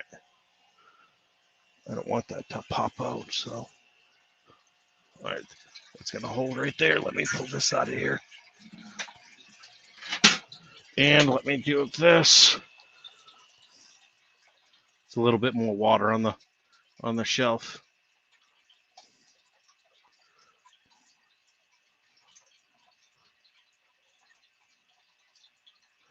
All right, that's done.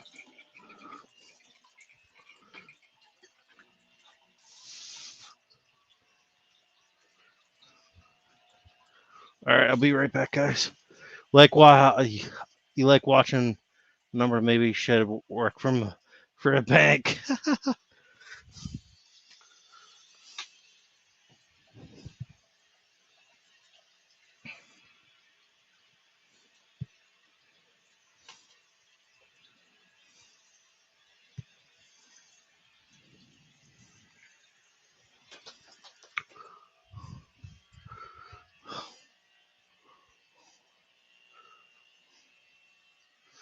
All right, getting ready to switch.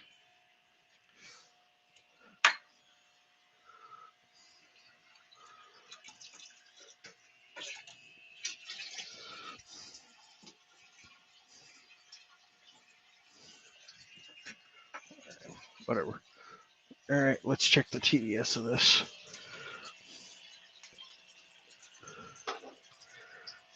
Perfect. 370. I can live with that. 275. Can live with that one. 375. Can live with that one.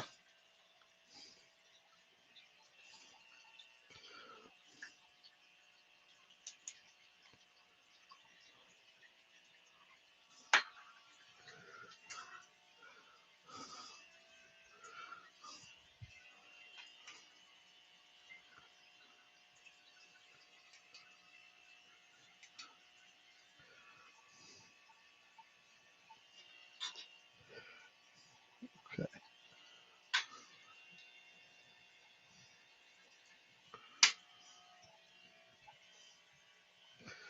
All right.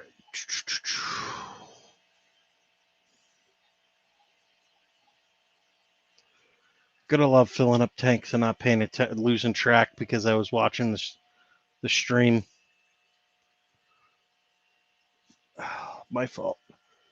Throw that guppy grass back in there.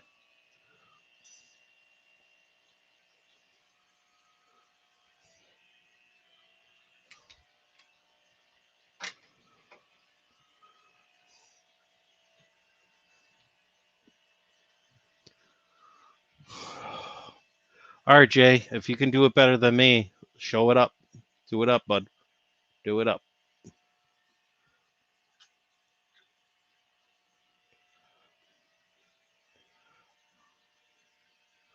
All right. So let me crank that water off real quick.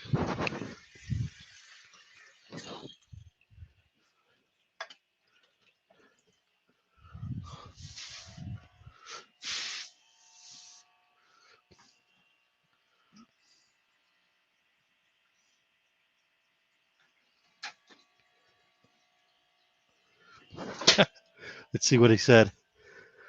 Asked maybe it's a sign for an overflow system. Yeah. Yep.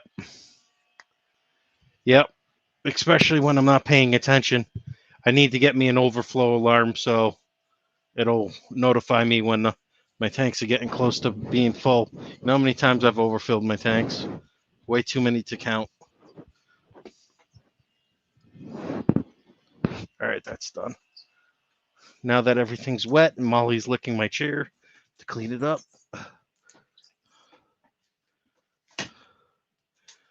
All right.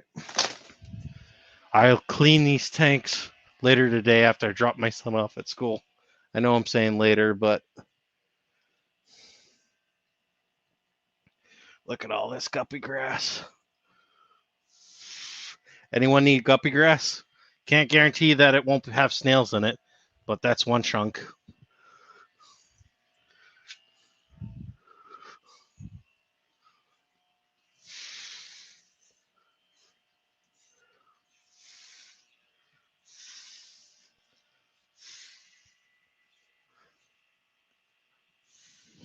There's two chunks.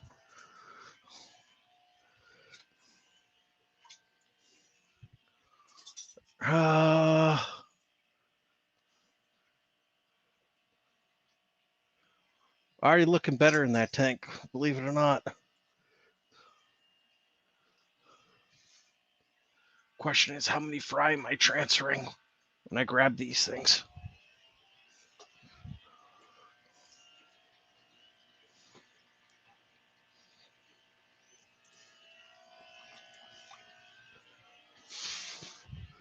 All right, now that that's done, I just took 3 big handfuls out of here. Now I stirred up all the water, but that's okay.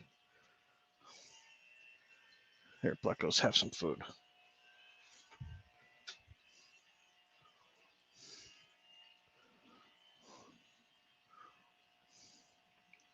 There we go.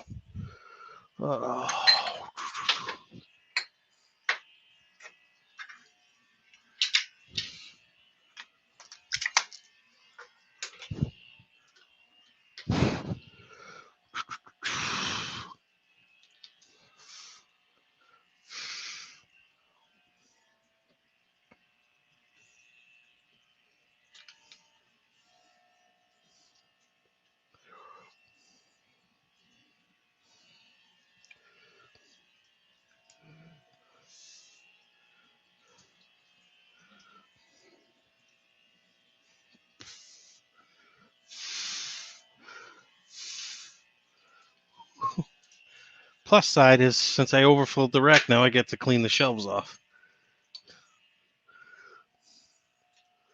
Or overflowed the 10-gallon. Not a bunch of water fell, but just enough to get stuff wet.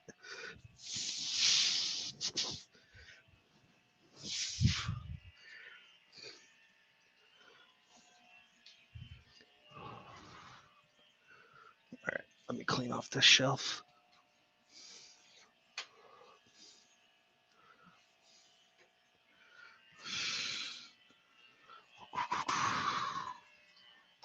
Throw that right there.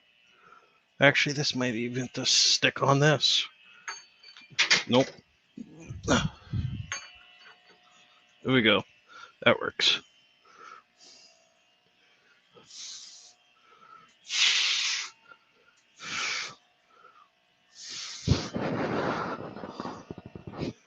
Yeah, definitely a sign to ask for an overflow system. Well, that guy said if I can do an overflow system, show him a video of it, or he can come by, check it out. He'll have me design and set up his whole overflow system for his shop. So that'll be cool to bring some extra money in. All right, done. Done.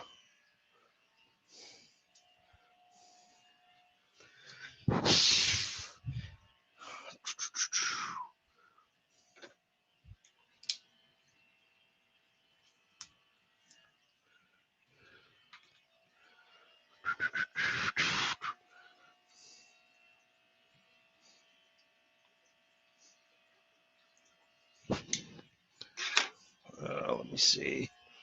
Let me see.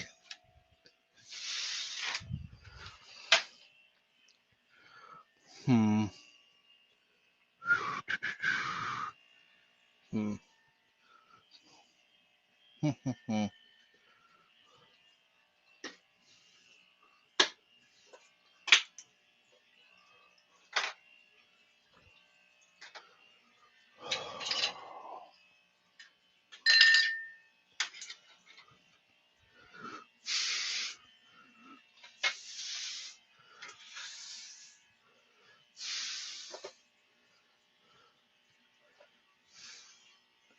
Oh.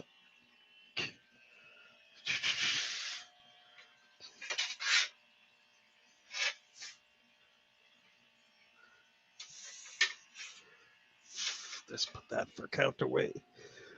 Let me see if I can't reach over. See, this is a nice thing about having a shelving system that can hold a shitload of weight.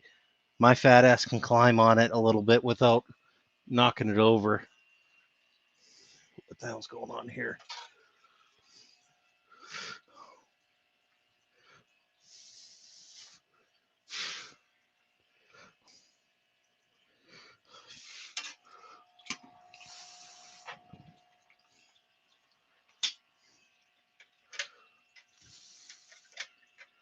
All right.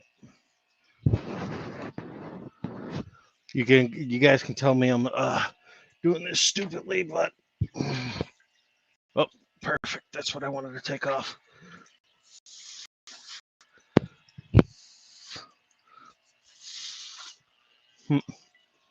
Okay. Interesting. All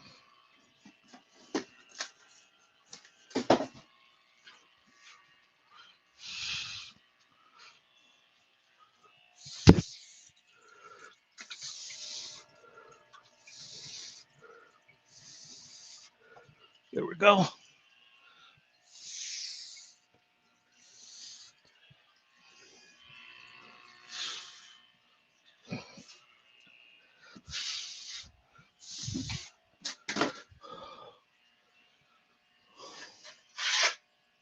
right. Put this back over here so it's not stressing that out.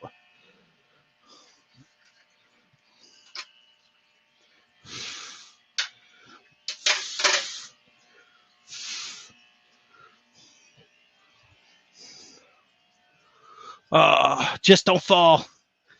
Yeah, right? That would be my luck. No, I'm more thinking the tower, the whole thing would collapse on me. I'd take down the whole thing.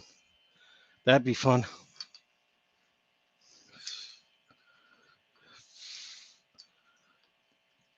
Oh, shit.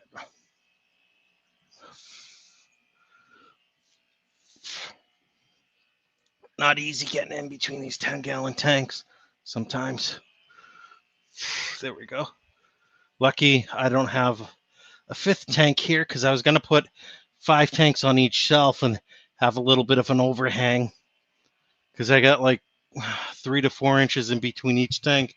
The tanks are only 12 inches long, so or wide. That's done. Got to clean that Zist filter. Clean that one because I'm going to set that Zist filter up in here. Oh no, I already have a Zist filter in there. Why isn't this one running? There we go. That's why.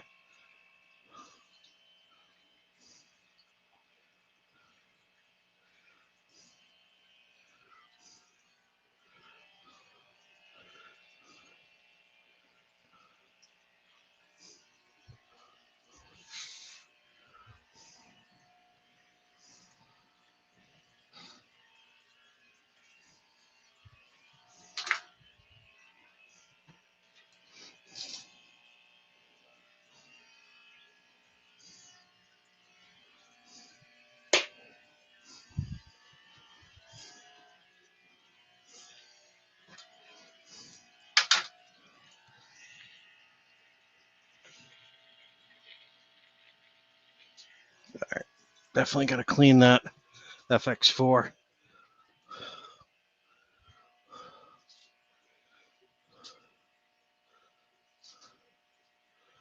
Well, let me see if I can't snag that damn piece out that I lost from it.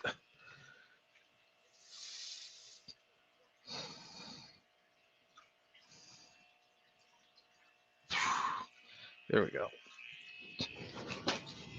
Got it. Oh, perfect. Does this thing come off? Yes, it does.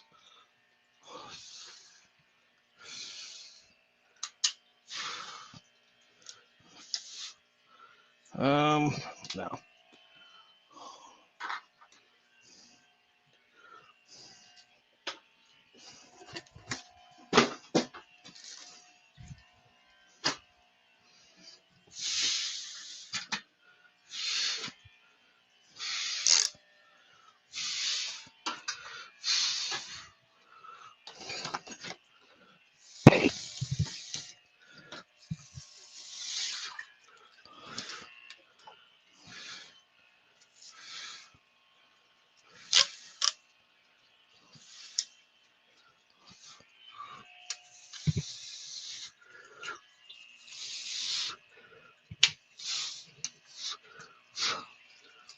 There we go.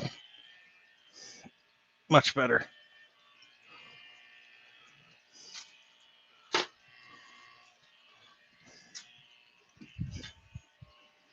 Oh, that looks good.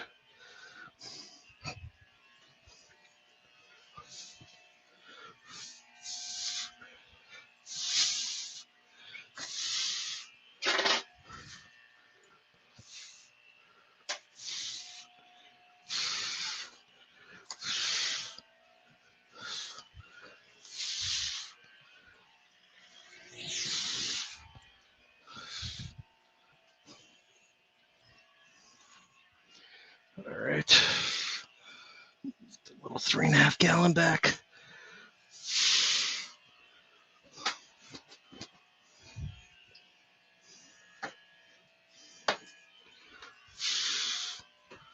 All right, time to sit down. At least it would be on video, yeah, right? That'd be funny. All right, time to sit back down.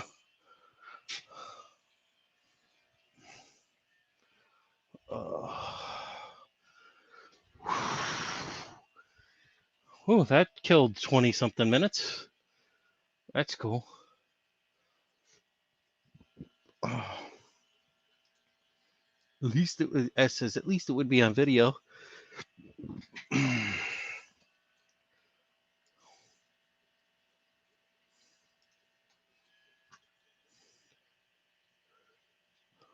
Let's see.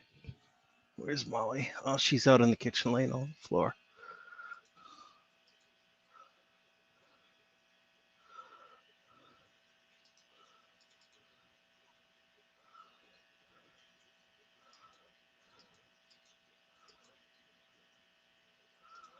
Okay.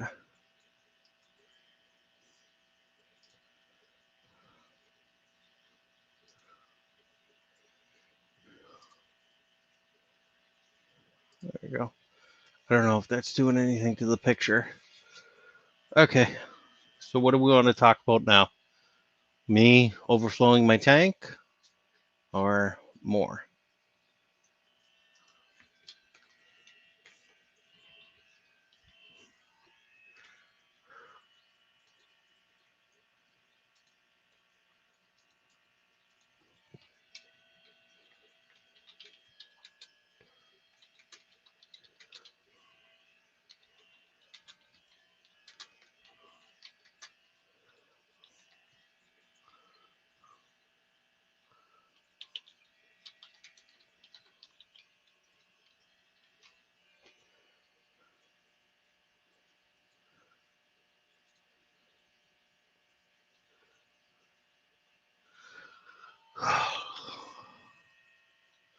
Do you actually work night shifts, or why do you pick this nighttime spot?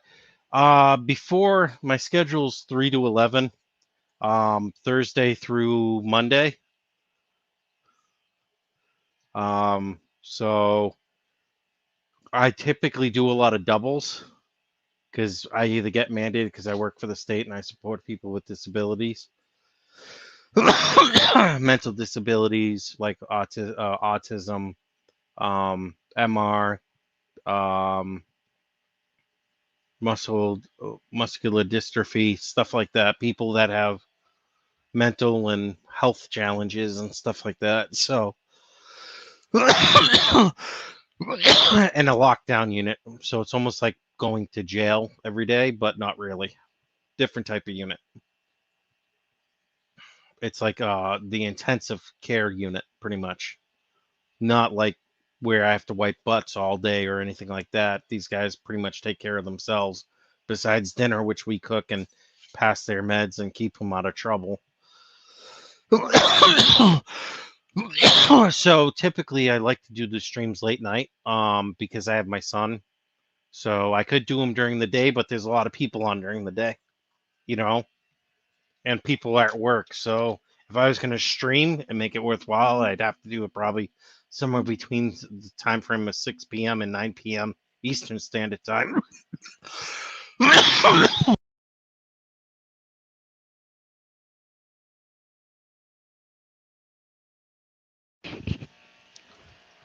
And plus, this was kind of my old spot from about 11 o'clock on, because my old job that I had where I worked for the ARC, Essex ARC or Mountain Lake Services, I was done at 10 o'clock. So even with snow, bad snowstorm, and having to drive through the notch, even if it took me an hour, I could be home by 11. Stream till 1, 2, 3 o'clock in the morning. Get up and do that. Mm-hmm. Yep. Same here. And then I get mandated for another 8-hour shift, so that's till 7 o'clock in the morning, unless I get a split, and I do true splits. So 3 a.m. Sorry. So that's what my work is. But if I can get my, I'm partially disabled through the VA. I'm a Marine Corps vet, and yesterday was the Marine Corps birthday. So if I can get approved for my next set of things and get my rating up, I don't have to do as much overtime. And I could probably walk around it. Crown Tail Half Moon says, Brian, thanks for the advice, info. Have a great night. Have a good night. Take it easy. Have a good sleep, or whatever you do. I don't know what time of day it is there for you. It's almost 1 a.m. here, East Coast time. So, so we've been streaming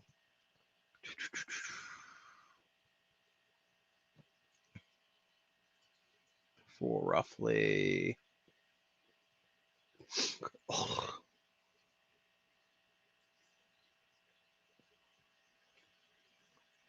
for almost 2 hours now. Not that I'm worried about the time or anything like that. So, okay, let's check out this poll.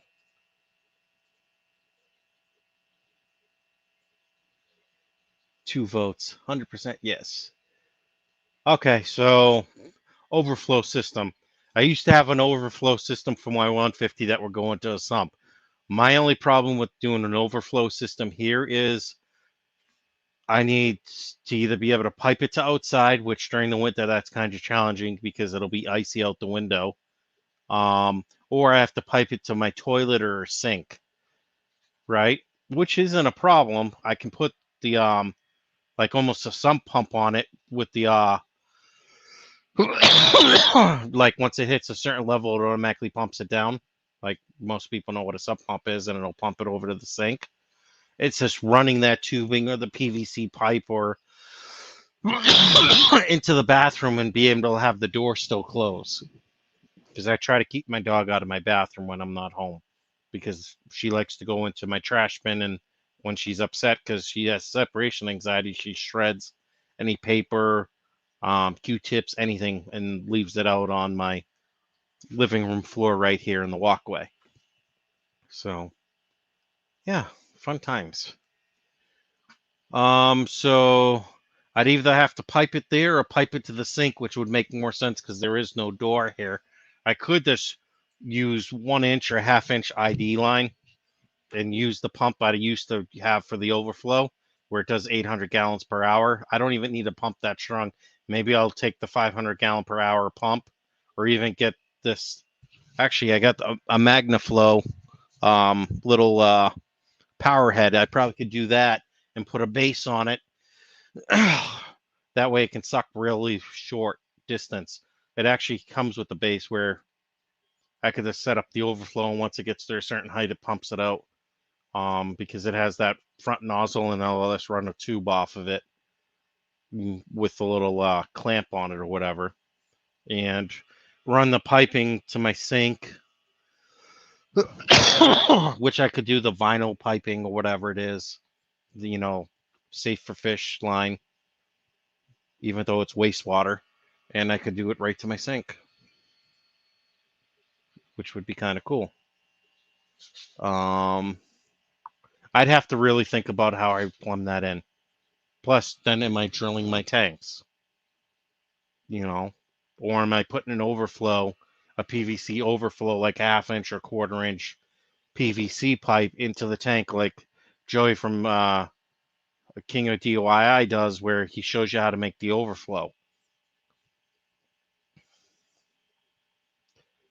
So many things to consider with setting up a fish room overflow system, because it's the same principle as the sump.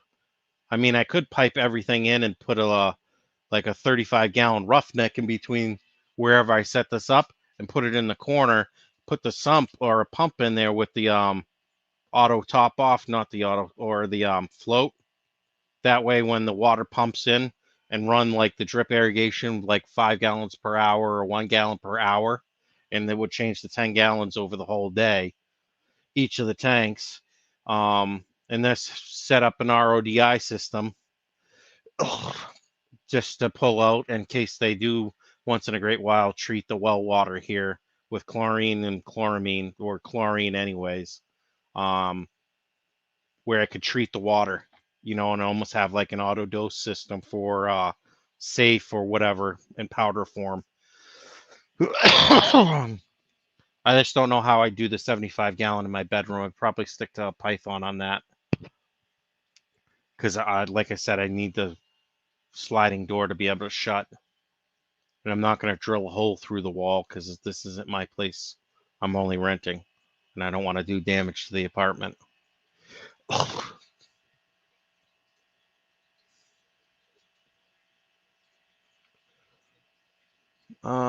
Let's see. What else? That was weird. Oh, touch my fish.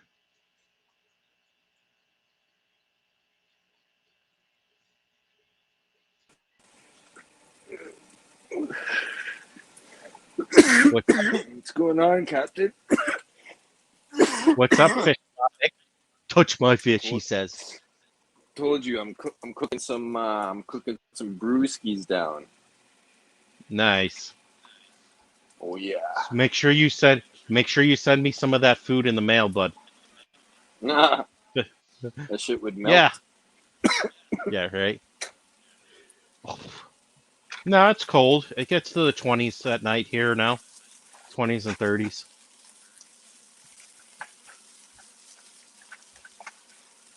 Plus, you would rather eat all that food that you're cooking anyways. Oh, this will be done in 4 days. Yeah, right. Yeah, Looks good. when you cook making... when you cook healthy stuff, man, it doesn't last. Mm-hmm. Especially when the taste is all there. Mm-hmm. Got all the beef ready. Right. See, the mistake when people make any kind of stewing beef. Mm-hmm. Don't out their meat. Say that one more time, you cut out. But just wanted to put up So once this is done, I'm putting that in there, and then I'm cooking the meat. Cool.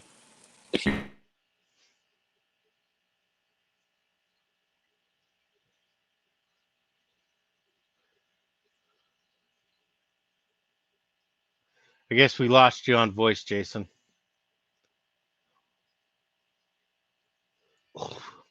Who's all here? Is it just me and Jay at this point? Lurkers. Perfect sound cuts. Yep. His connection's really cursed. That's weird. Yeah. Well, it's probably just a bad area for Wi-Fi in his place. He'll come back through in a minute, or he'll just drop out of the broadcast completely.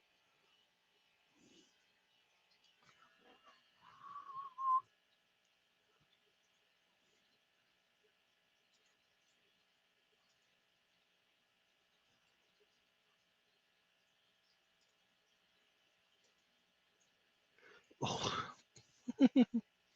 Funny. That's funny.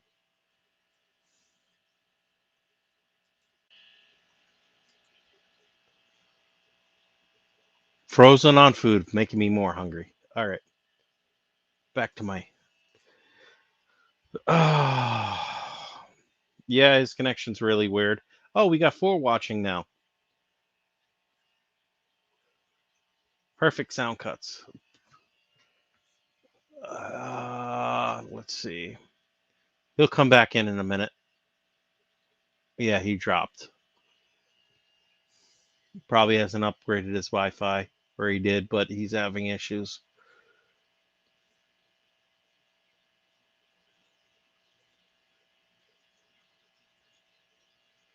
All right. 2 hours, 7 minutes. We love you a long time. Oh. Yeah. Well, sometimes you just need a booster where you get one of the jump packs where you have weak Wi-Fi signal. You plug it into the wall and this connect it to the Wi-Fi, and it amplifies the signal. And then you won't have dead spots. That's what I think he's running. What Fish Tropics running into is dead spots with his Wi-Fi. Could be not. I don't know. I don't want to put words in his mouth. So, my apartment's so small. My router is literally right behind that door on a dresser sitting right there. My computer's hardlined in. I got to hardline my Xbox in tomorrow.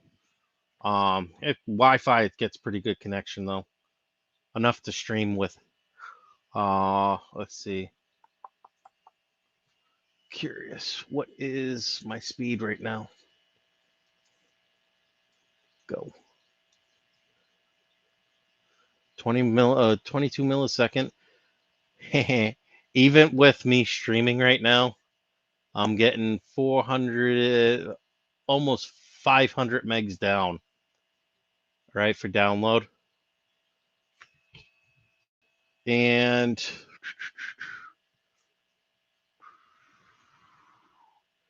about 23 up. That's because I have to go up beyond the door. And normally it sits right around 25 to 30. So that's not bad. Oh. More than enough bandwidth. 4 watching now. Who's watching? If you're here and lurk, I'm on it. Here.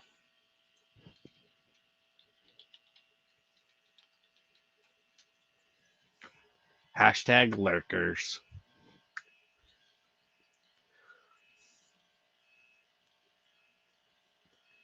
I'm streaming to Twitch too, so if you look up Captain Savage Aquatics, with StreamYard you can stream to Twitch and all that. So that's what I'm doing. So when I chat in here, I see one comment that has the purple icon with the Twitch, and then one the red icon with the white button, YouTube button right there. So it's dual posting that, which is pretty cool. Let's see. Change the water in these tanks. Like I said, when I get up in the morning after I drop my son off at my mother-in-law's or his mother's house, I'm going to drain these tanks again. I'm going to gravel vac them. I'm going to clean the glass inside and out. I'm going to use a razor blade, clean all these glasses inside and out, and get these ready for shrimp. I'm going to move all the fancy guppies from these 2 tanks and my 25 bow front into that 18-gallon tote over there. For now. And then this way I free up more room for shrimp. So I'll have how many tanks with shrimp? 1, 2, 3, 4, 5, 6, 7 tanks set up for shrimp. I got blue dreams. I want to bring blue velvets in. I want to bring some blacks in, neocaridina. I got yellows coming in. Maybe I'll bring some oranges in for neocaridina, or I'll bring caridina in. My water is soft. Well, it's hard coming out, but this payday, I'm gonna get an RDI system, which I'm gonna hook up, which I'll probably do for the drip irrigation or a drip overflow system if I'm gonna go that route. And I run the PVC pipe up high, run airline hose down with the drip emitter at the end for 1 gallon per hour or 1 gallon per day or whatever it is, 5 gallons per day. And I believe the RDI I'm looking at is either 50 or 75 gallons per day it can do. So if I put 2 gallon per day emitters on there, or 1 gallon per hour or whatever it is, that should be more than enough. Probably 1 gallon per day for these, so that I'll get a 10% water change every day, which will keep the TDS down in the tanks while he's sleeping. Kind of cool. A lot of plans. I'm not looking forward to moving that big 125. I'm not looking forward to tearing this rack down or moving all these tanks off, draining them 3/4 of the way down, and then pulling the tanks off, putting them on the floor just to move the rack. I may have to take the whole rack apart just to move it, especially with the 55 gallon with 150 pounds of cichlid sand in it. Maybe I'll take this 55. I do have the room under the 125. Maybe I'll set the 55 up under the 125 as a sump, 55 gallon sump, and put plants and put one of the LED light strips I have to grow plants right in the sump. Do like a trickle tower and plants on the side so they can take more nitrogen or, nitrates, nitrites, ammonia out of the system. So that'll be cool.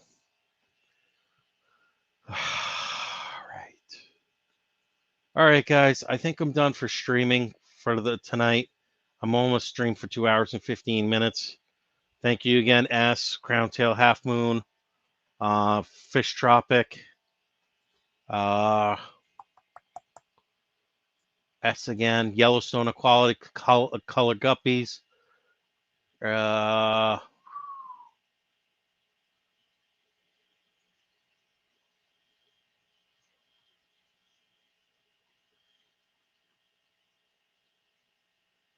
Chimp the Reefer, Yellowstone Aquatics, I think I already said. Xanadu, Mr. Snare Guardians, thank you for watching. Have a great night.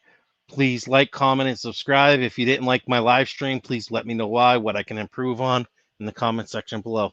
Thank you. Have a wonderful night.